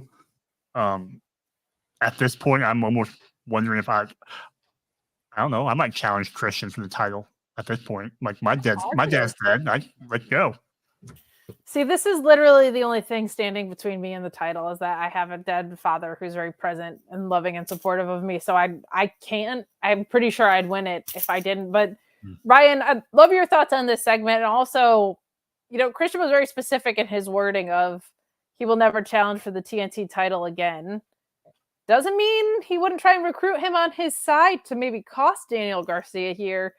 Your thoughts on what happens at the pay-per-view, which we'll talk about more on the prediction show, but I feel like this segment set up a lot of possibilities tonight. So did Tony Khan put out a survey to his wrestlers and say, is your dad alive? Yes or no? And any that filled out no, he handed it to Christian and said, who do you want to feud with? I feel like that's what's happened here. The question is probably, who's your daddy and what does he do? Died of a tumor. It's not a tumor. The promo was amazing. Both promos were amazing. Daniel Garcia hitting like a very hard to nail face promo, and he hit it well. Sometimes that like you guys support me face promo is very difficult to do, and he pulled it off with authenticity, and it just people love him, and it works. And then Christian to come out and just when he hit the family history, when he started, the crowd just, I can't believe you're going there. I would give the belt to Danny Garcia. I would have Copeland cost Christian. Okay. And then Copeland get jealous of Garcia, and Christian eventually win him over. Not bad. I like that. I'm ready for Edge as a heel. That's the only reason I'm kind of leaning toward it is I think the shininess of him debuting and everybody's so excited to hear Alter Bridge on this program. Can't believe it. Like that's wearing off now.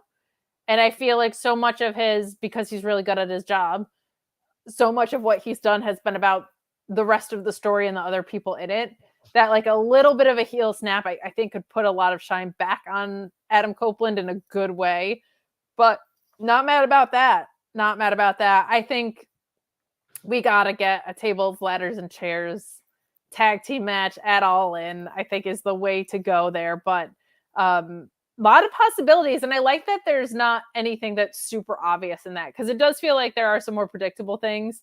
But like there's some ambiguity on this card too. And we're going to talk about that on our prediction show as well. But let's first talk about poor Sydney Winnell, I believe is her name, who faced Timeless Tony Storm. Very happy to see two women's matches.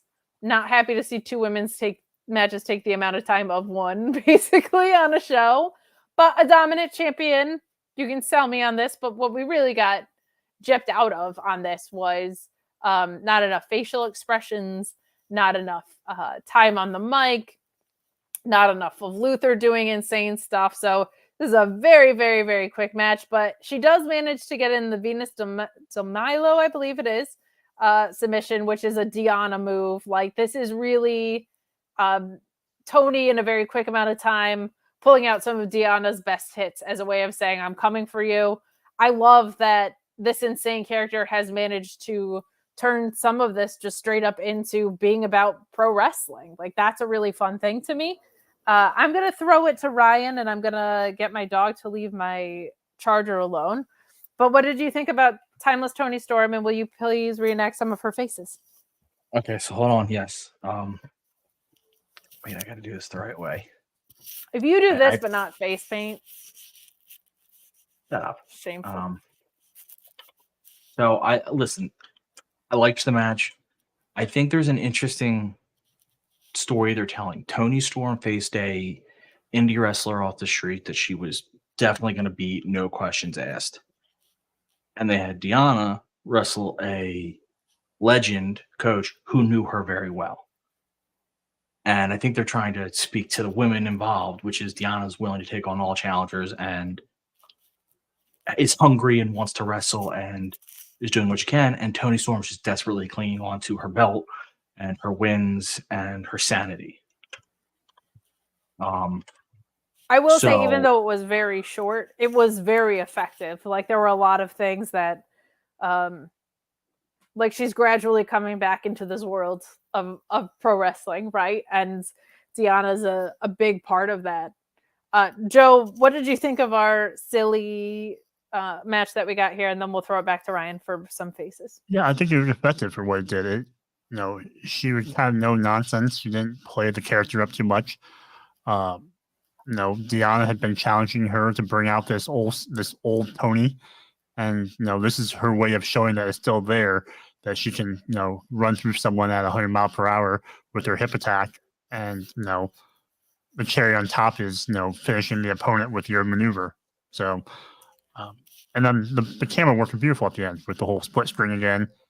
Yeah, amazing how they do that. Because there was a lack of facial expressions. I would like for Ryan to prove that he actually does like our chat tonight, and maybe give us some close-ups. Give the chat. Do you want to see Ryan? Do you want to see what I'm mimicking, or do you want me to just do it? No, just do it. Or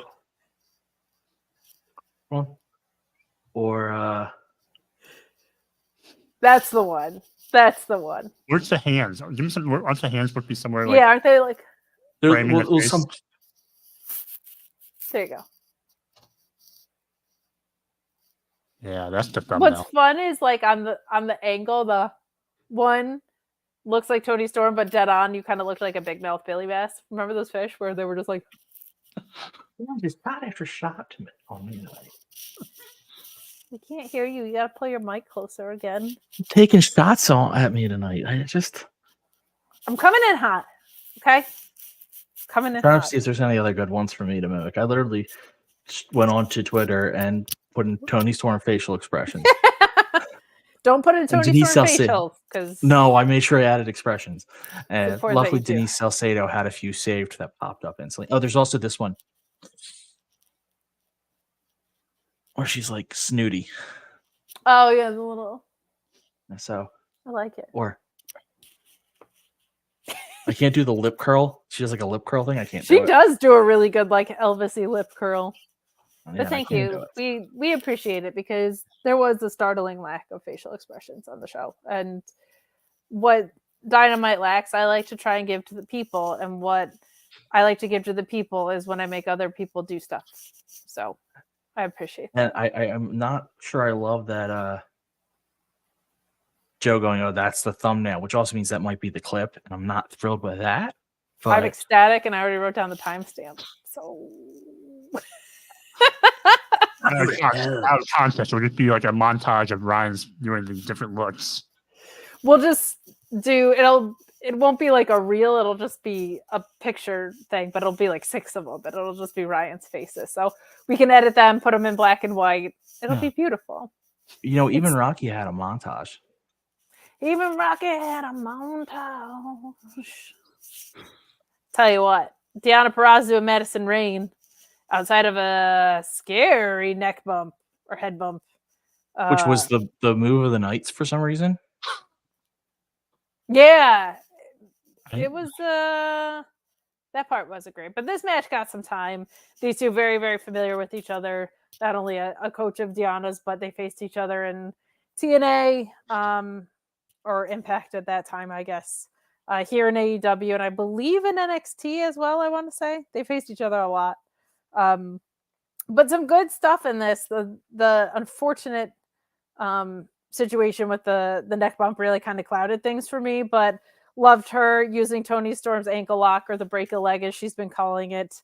So this was fun to have these back to back because they were pulling from each other's toolboxes a little bit. So I really enjoyed this. I'm glad I got some time Her side Russian leg sweep was really, really nice in this. Like, Tiana's in-ring, man. I know I'm a technical wrestling fan, but like, it's really, really interesting the way that she approaches things. And it's fun to see women doing stuff like this. Like, we don't get enough of that, in my opinion. So very cool. And I just liked the volley back and forth of this little chess game of Tony using Deanna's moves and Deanna using Tony's moves. We'll start with Joe this time. Scary botch aside, what did you think of this match? And did you have fun with the dueling story that we got for tonight? I did. I like the one-upsmanship of the match and of the story. And to Brian's point earlier, having Deanna wrestle someone who she knew so well and vice versa to challenge herself before going into the match with Tony. The unfortunate DDT-looking move where it looks like she gets over-rotated or something, that looked painful. That kind of like overshadowed everything for me, but I'm glad that they went to the finish of her doing the Tony's ankle lock instead of the Venus de Milo, where you would have the pressure on the neck and the head, and like doing the ankle lock was the best case scenario to get out of that match. 100%. I don't know if that was initially agented, but it was a very smart pivot if they pivoted, or if they were doing it because it's called the break a leg. Like, that's a good call, but a good point, Joe. A good point. Anything else from you, or should we throw it over to Ryan, who is... No, I want to see how many good points Ryan has. As do I, as he stands here in front of the cemetery during the Braid of Over Day. under 2.5. That's just rude. Well, neither of you referenced the split screen. We did. We did earlier, but also, my goodness, we're leaving some stuff for you to talk about, Ryan. I was just caught up, I guess, in Kate insulting me again and again and again. And I liked that commentary called out the injury, the botch spot, and be like, the ref had to check on her. So that when that stuff happens and it's not okay, that the promotions feel more all right with stopping a match dead and not trying to continue. Like, train fans to understand that there's going to be some times where a move stops everything dead because it's too serious. No one's going to complain. Well, some fans will, but they're weird. The breaking a leg move, I like, though, that I like that they stole. You guys were right. What I don't like is that why did Tony let up with her version of breaking the leg after the match? There was no threat to her. Why did Tony had the breaking the leg on Deanna, right? Mm-hmm. Why did she ever let go? Well, probably to get to their title match. More of a warning shot, I would say. I would have just been holding that thing until the match. I guess, but she's not really wrestling out here. She's giving performances, so that's true. I was surprised that Deanna was unlacing her boot. I'm like, if my ankle was in that ankle lock, I would keep my boot on as tight as possible to reduce swelling. That's fair. That's a fair point. Yeah, but then the swell. I will say this. I agree with you, Joe. That's actually the logical way to handle it. But I do think the natural inclination of people who are hurt when the swelling starts and it feels uncomfortable is to untie your shoes. But yeah, I mean, you guys took all the good stuff, the dueling stuff, but I liked it. I do like. Wait, I didn't close out. Right open for you. The what?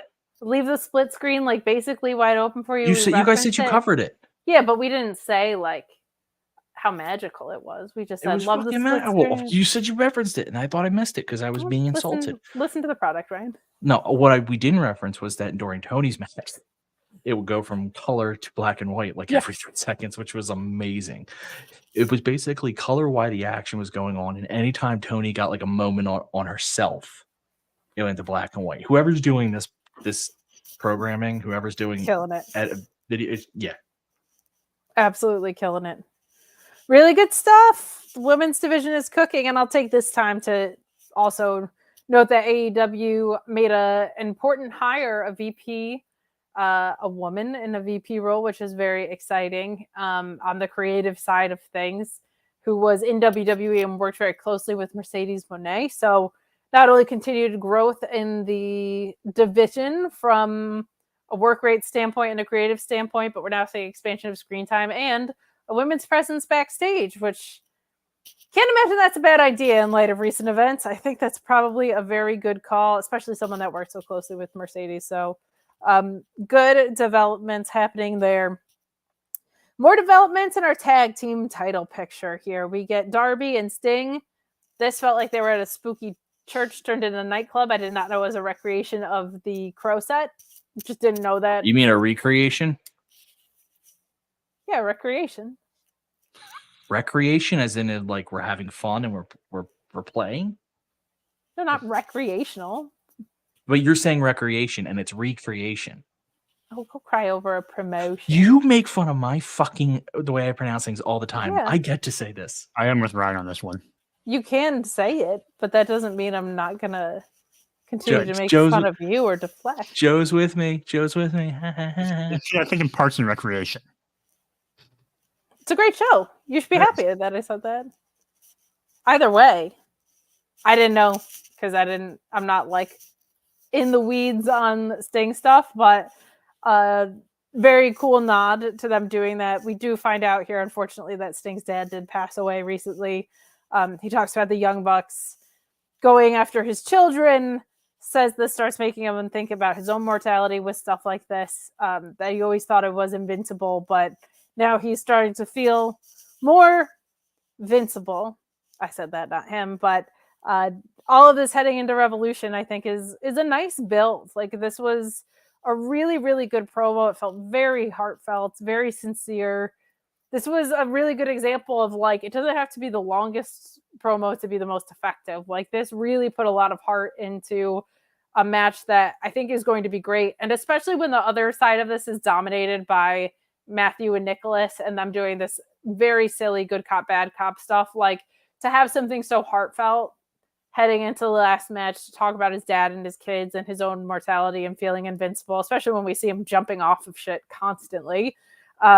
It's a nice touch. It really is. And, he shows you why he's been legendary for so long. Like, we were talking about how natural Daniel Garcia is on the mic. Like, I don't know if there's anybody who comes across more sincere than Sting when he has things like this to do. Ryan was snarky to me, so I'm going to start with Joe, and maybe we'll get to Ryan. But Joe, feel free to call out everything you want about this promo and leave nothing for Ryan at all. The only thing I'm really going to say was about the promos. I wish this was the promo I wanted maybe last week or so. I know Sting was selling the attack, the bats, and injury, and all that stuff. But ideally, it would have been great to have it instead of the Darby promo we had. But due to the circumstances in life and everything else that Sting was dealing with, I understand. But I'm glad we got the promo though, because we needed it to build up this match.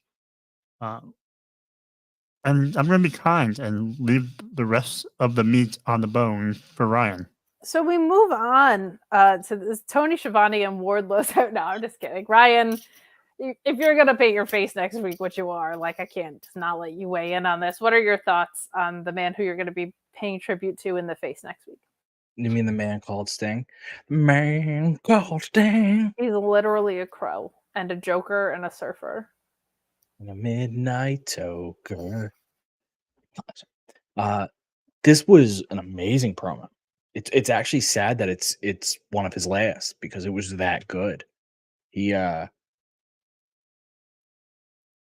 heart and because he ignoring the story of the kayfabe story of, like, these are you beat up my children, which was a great kayfabe story, and give that to him.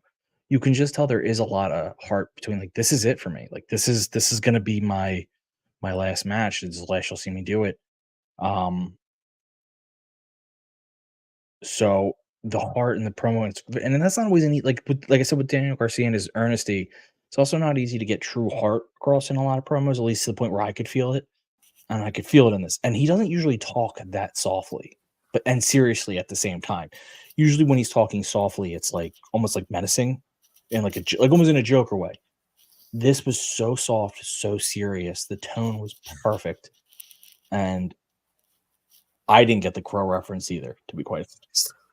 Good. That makes me feel a little less bad. But very cool. This is a beautiful send off to him, and kind of to what you were saying. Like, this doesn't feel like a guy who's going to retire and then come back, or retire and then be a major on-screen presence in another way. Like, kind of feels like this is the end of the road. Like, I'm sure maybe he'll continue to work backstage or might pop up every now and then, but like, he seems like a rare situation because of his age and just his respect for wrestling in a way. That feels like if he's going out, like, this is probably him really going out this time. So beautiful that we get to see it. Then we get a promo that, boy, oh boy, I felt like Wardlow needed. I really, really liked this. The crux of it is basically him saying, I beat CM Punk. He's still fighting injuries. His body's still falling apart on him ever since I did. I squashed MJF. Where's that guy? He's nowhere to be found anymore. And what did I do to our world champion now, right? In Samoa Joe. And I loved that we got this from him because we needed this from him. Like, it felt like, okay, I go out and I squash someone and I'm angry. But this wrapped up with the sincere part of, there was nobody who was over like I was over a while ago. Every arena was chanting for me. Everybody loved me. And then all of a sudden, right? Like, that just wasn't the case anymore. Like, I loved this. I found it remarkably effective for him to acknowledge that he was over and white hot and that he wasn't. And then to also say, I left a path of destruction. And I'm going to remind you motherfuckers exactly what that looks like. Like, that was really, really warranted. I don't know if he stays around in the Undisputed Kingdom. And this did feel like, more than anything, it was probably setting up a program with MJF for when MJF gets back. Like, that felt a little bit closer to me. I'd imagine MJF is going to come back face and then turn heel, because I think people will just genuinely be excited to see him back. But like, it felt like more of it was referencing that stuff. But I think he really needed this. I actually thought this was a home run. We're going to talk about Meat Madness and whatever the hell this is as well. I don't know if we ever actually got an answer, but he's going to be a part of Meat Madness, whatever it is. I hope it's just a 4-pack at the pay-per-view that's like him, Miro, Will Hobbs, and somebody else. Who else is meaty that's around? Brody King. Perfect. No, Brody King's going to be in that trios match, but whatever. I hope Meat Madness is just a 4-pack of big dudes. I think that would be very, very fun. I'll start with Ryan because of his love for the game and that he's going to be painting his face. But I thought this was like very much needed for Wardlow tonight, and maybe one of his best promos that we've ever seen out of him, because so much of his run was him just standing silently looking cool. Oh yeah, I mean, this is, like you said, agreed. I wasn't sure I liked it at the start because it almost sounded whiny to begin, but then he started nailing his points. And you're like, no, you have legitimate points to make that you have done nothing but perform over and over. And it makes up for, like, it almost seems like he's mad that he's beating jobbers, which I like. I like that feeling of like, I don't want to be doing this. I want to be wrestling the real guys and climbing up the ranks. So it was much needed. It's a layer to his character because he didn't have one for so long. He has to have something. So I really appreciate that. On the meat side of things, I'm surprised you are excited for this, Kate, because you're pretty much anti-meat at this point. Not anti-meat. Yeah, you're pretty. I believe you're vegan. Yeah, but not when it comes to my ring. I'm just saying, anti-meat. That is not a product of an animal suffering. What happens in there? Okay, I don't know. Those big men get hurt a lot. There's a lot of suffering there. Yeah, but have you seen the looks on their faces while it's happening? They love it. They're happy about it. They're not mad about it. So I'd be kind to animals. Big meaty men, though, beat the hell out of each other. That's what I say. That's just, this is gonna be insane, and I'm very excited for whatever the hell they end up doing with that. I am too. I'm intrigued to see where it goes, and I also just think that's a very fun way to get people on the card because, like, All Out happened and people just started chanting meat, and it's kind of just been a thing. So lean into it. Joe, on a scale of 1 to meat, how excited are you for the meat pack? And more importantly, equally as importantly, we'll say, this Wardlow promo. What did you think? I'm very excited for the meat. I kind of would almost like a little mini tournament, like maybe like you said, four guys, or have two singles matches, and the winners of those guys face off later in the night or something. I would be all for that. Maybe do a 0-hour first round match for both of them, and then have a meet final in the end. The promo was long overdue. This was the promo that I think a lot of us wanted from Wardlow when he came back. And he didn't say anything. He just came in and would powerbomb jobbers and move on without much reason. So this was the promo I think we wanted. It showed a lot of his character. It showed that he's able to speak and talk on the mic. He has so many references of, like you said, beating people up who are champions now or who have been champions. Kind of slight references to almost like to the Goldberg and to Brock Lesnar and in his promo.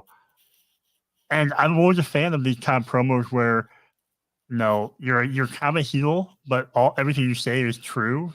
And there's always facts in your promo. So I'm all for those kind of promos, kind of like what Drew McIntyre does on the WWE side. Love those promos because it makes you question, well, maybe this guy has a point, and maybe there's a method to his madness, I guess. But or like it's always easier to buy into the behavior when it feels more justifiable. I feel like so. I am with you on that. The only bad thing that got me was the closing line. I still. There's always his closing lines always lose me because it's the whole, it's not wrestling, it's war. Kind of lost me. It kind of gave me the same feeling of when he would close out promos about being Wardlow's world. It just never resonated with me. No, it's always Bobby's world in my head. Mm-hmm. No. Wardlow's world. We get back-to-back segments here with the Bang Bang Scissor Gang. There's going to be the Collision Cowboys in action this Saturday, which will be Austin Gunn and Daddy Ass with Jay White. And we then get a quick backstage with Don Callis and the Don Callis family. Big thing here is he calls David Guevara a cuck, which I appreciate. But Renee asked him if there's going to be tension between the Callis family once we see Will Ospreay and Takeshita, and Don Callis refutes it, says it's ridiculous. He went over to the UK himself to go fish out Ospreay, or that he's going to. I like this because we saw the match get set between Callis family brother and a Callis family brother already, right? Like that makes sense of him being like, there's not going to be tension. We just did this last week, so I appreciate that. But he calls David Guevara a little cuck, and Meat Madness powerhouse Hobbs and himself will deal with it on Rampage. Hobbs will probably be in that match. I'm assuming that's going to be something along those lines, which will be very fun. I'll throw it over to Ryan first and get your thoughts on those segments back to back. Your Bang Bang Scissor Gang and Don Callis. Bang, bang. I mean, Bang Bang Scissor Gang is wearing thin. And by is wearing, I mean it's worn. Do whatever you're doing now. You're wasting Jay White. You're wasting... Much. And Bowens. Yeah, you're wasting Bowens. Like, I'm okay. What'd you say? So, and they're wasting your time. Yes, true. But that's worthless, so that's fine. I'm okay if... That's meaner than anything I said in jest on the show tonight. My time is worthless. Is so cruel to yourself. You self-loathing. That's awesome. I'm good with the Bang Bang Gang having the titles if they win the trios titles, if you then push them as a real threat. The Guns have taken steps, leaps and bounds. And with Jay White leading them being like this ultimate wrestler, you can really make them something. But right now, they're all six of them, seven. No, six. All six of them are just jokes. And that's, I keep forgetting that what's his name's not around. I know that Juice isn't here. Also, and that's a shame. Like, Bowen should be out doing his own thing. Or even if you want the Acclaim to stick around as a tag team, then redo them as a tag team, but make them more serious. Like, up that Man, I'm level. so out on Max Caster though, with like him just repeatedly making NDA jokes that have to get cut out and shit. Like he's gotta rein it in, and he has to get better in the ring because it is becoming so one note to me. Like it's not good. It's not good. Like he did it at an indie show, and then he did it again on a Rampage taping, and they had to cut it out. Like fucking knock it off. Like this has happened multiple times. He already got sent to sensitivity training. Like he's not valuable enough to like get away with that shit. Not that anybody should, but like I think the ice gets thinner when you're also not the guy who is the worker in this whole thing, right? Like, and Bowens is plenty charismatic on his own, so like he's got to grow up. He's got to grow up. And I hate to say it because it was like right, his dad also died. I'm sure he'll be facing Christian at some point. Yeah. But like it happened on the indie show a week after his dad died, and then they did it on TV and it got cut. Like whoever's supposed to be policing that shit needs to rate it in because it's bad. It's really, really bad. But sorry to be a downer. I get heated on it. But Joe, what were your thoughts on this segment? Oh, Ryan, your thoughts on the Callis segment too before we flip it over to Joe. Meh. Until Ospreay comes in, we're in a holding pattern. So I'm just waiting for that to hopefully kick things off. You want to get elevated, yeah. Elevation. Whoa. Whoa. It's not quite Will Ospreay's theme, but Joe, what were your thoughts on both of these segments? The Bang Bang Scissor Gang, I at least appreciate the fact that I feel like they've started to throw some questionable things out there tonight with, them questioning Jay White's suggestion of mixing up the trios and kind of, mixing and mashing. I feel like Jay kind of going to play that role of, stirring the pot and trying to cause that dissension among the group. So hopefully that'll break them up and everyone can go on their merry way and hallelujah. do some better work than this holding pattern that they're in. And then speaking of holding pattern, that's kind of where I feel like the Don Callis family is right now. Just kind of, you're on TV just to like keep you in front of people's eyes. Remember who you're in programs with, and we'll have to pivot to something after Ospreay gets there, and hopefully something comes out of that. But until then, interesting because it feels like the angle was probably leading toward Kenny. Yeah, the Aussie Open, United Kingdom, or United Empire. No pop at all. But I do feel like now we have Kyle Fletcher, right, with the visa issues, and Mark Davis is still injured. So hopefully that all gets straightened out. But I do find it interesting that they are having Ospreay debut before his Revolution match. I think that's kind of cool. So feels like we're building to an all-time of a pay-per-view. Love to see that. But that brings us to our main event. Your AEW World Champion Samoa Joe, Swerve, and Brian Cage with, of course, Prince Nana getting the win here over Hangman Adam Page. Your FTW Champion Hook. I can't remember the last time that title got defended. And who? RVD. Rob Van Dam? Nobody? I was literally enjoying you doing it with no response. I'm going to be honest. Really fun multi-man match here. This is when I was like, yeah, we did some collision work tonight because we got a long multi-man match to close out the night. RVD shouldn't be able to go as well at this age. Like it's pretty ridiculous how great he is. I complain about old guys being on the screen all the time, but he still knows ball, as the kids could say. But this ends with him taking the pin here, which of course was the right move too. Like, if you're going to have a pin eater, you might as well have it be somebody fun that's a nostalgia pop. But Joe gets the Coquina clutch on RVD. I'm going to go less heavy on spots with this because I do want to wrap us up sooner than later. But there was a lot of really fun stuff in here. I will say the Death Valley driver call, but Hook countering it into DDT looked really, really cool in this. And it is always so shocking to me that Brian Cage can do the things that he does. Like it's pretty shocking. So good stuff. I mean, really good stuff here, but you get Joe holding up the title after this.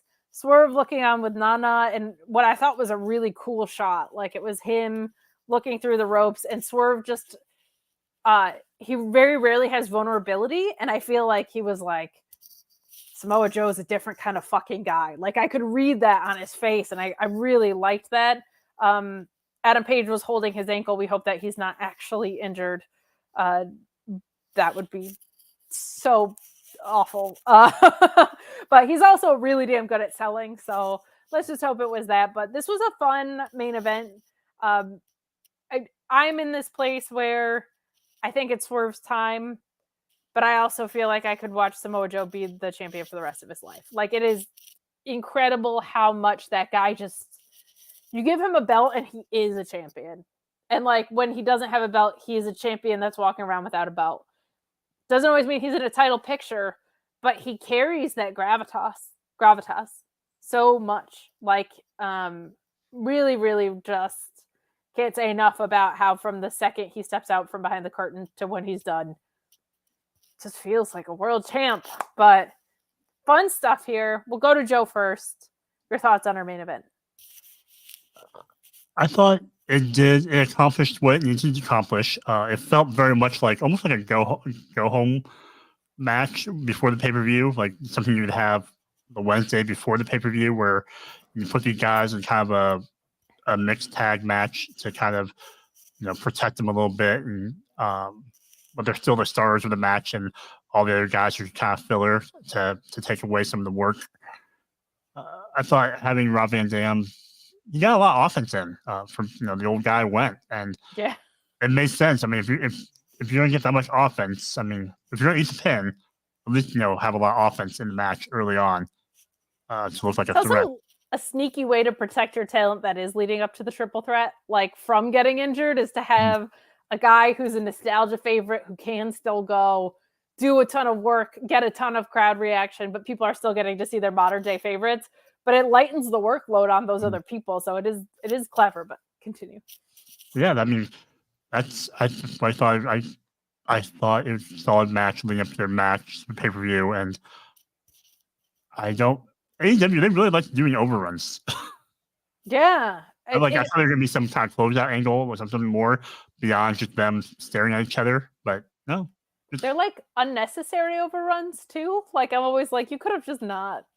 Like I can always find when it's only like 3 minutes and they're not important minutes, I'm always like, I can find different places you could have scraped stuff but good enough. Never going to complain about a couple more minutes of wrestling, right? Ryan, what do you think of our main event tonight? I mean, it was a good main event. I like Hangman's interview beforehand where he was a dick and he was like, we wouldn't even be here if you had beat him and got, yes, he's got the mustache. Full mustache, no beard, jacket with no shirt. We are fully healed, my friends. So just to be like, we wouldn't even be here if you beat him to RVD is just such a good line. And he was just such a jerk. And then coincidentally, RVD takes the loss. They're doing a masterful job of pushing Hangman further and further into heel territory. And I'm here for that ride. Match itself was great. I don't have a lot. There was one moment I will call out. It ended up not being a spot, but it was funny where it was when Hook came in and suplex Joe and RVD was gonna frog splash him, but Joe was like all the way across the ring. Yeah. And I'm sitting there thinking, there's just no way RVD pulls this off. And then Brian Cage comes and pushes him. I'm like, thank God. Yeah. Because that would have looked so stupid when he missed his frog splash on Joe. Yeah. Because there's just no way in hell he was pulling that off.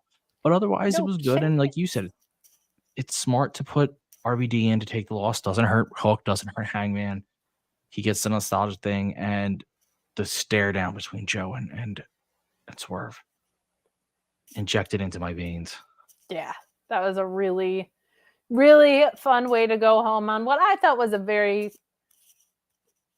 low to medium episode of Dynamite tonight, especially considering it was basically a collision. I don't care what Ryan says. The structure of it really lined up what we do on Saturdays, but no stage, no Nigel. You're already going against the flow there. Like that's a tough one, but Nothing egregiously bad, nothing too bad. We covered a lot of news at the beginning of the show. If there's anybody who's still waiting around for news and notes, also talked about some stories along the way. We had a new gal in the VP role for content, which is great, or creative rather, which is wonderful. Love to see that. So you can catch that at the front of the show and throughout a little bit if you joined us late. But what we will remind you of before we get out of here is to buy a Mark Order t-shirt. I know I turned heel on the chat before, but I'm turning back face, okay? If the big show can turn face and heel every 2 seconds, so can I. So I will ask you, if you can, if you're able to, if you have enough shekels to head on over to Pro Wrestling Tees, search for the Mark Order Podcast. You can check out any one of our 4 designs. All the money that you give us goes right back into this show. We really, really do appreciate it. Other ways you can support us, leave a 5-star review, even if you watch in video form, to see Ryan doing Tony Storm's faces and things like that. We always appreciate it if you can go onto Spotify or Apple Podcasts. Definitely helps us out. And to just leave a thumbs up on this video as well. It helps people find us in the algorithms. It's very, very, very helpful to us. But before we get out of here, we will figure out time to do a prediction show for this pay-per-view. I'm very much looking forward to it. But Joe, outside of this little wrestling podcast world, what do you have going on? Or in it, really? What's going on with you? What's going on with me?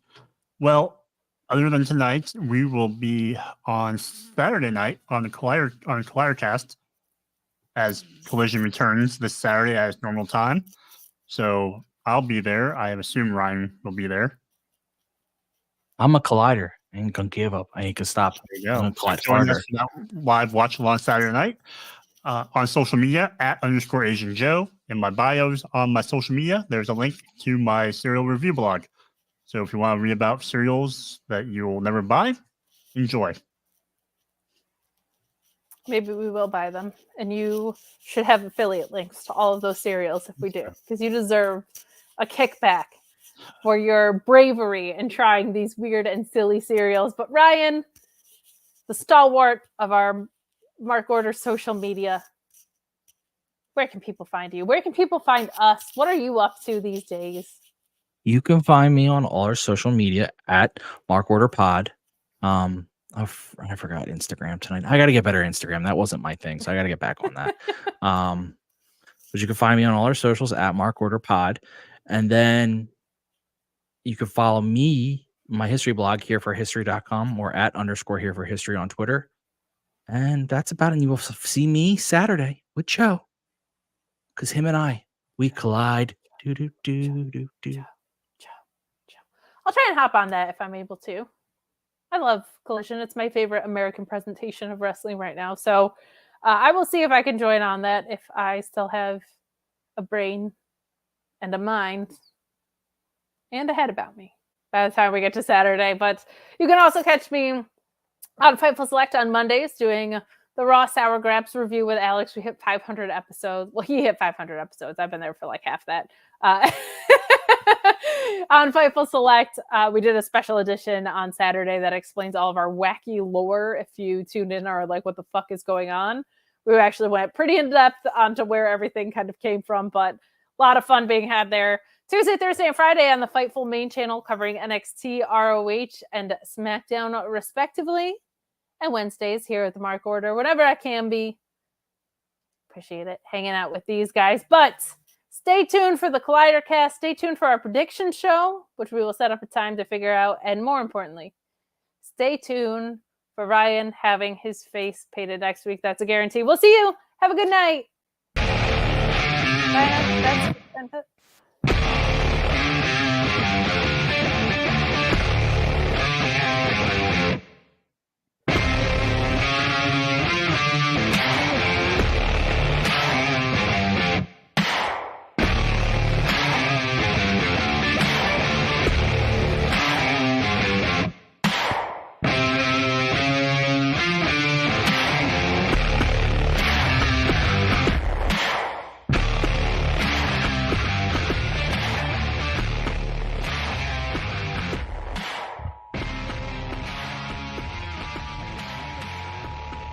This concludes the Mark Order Podcast. We now return you to your regularly scheduled programming.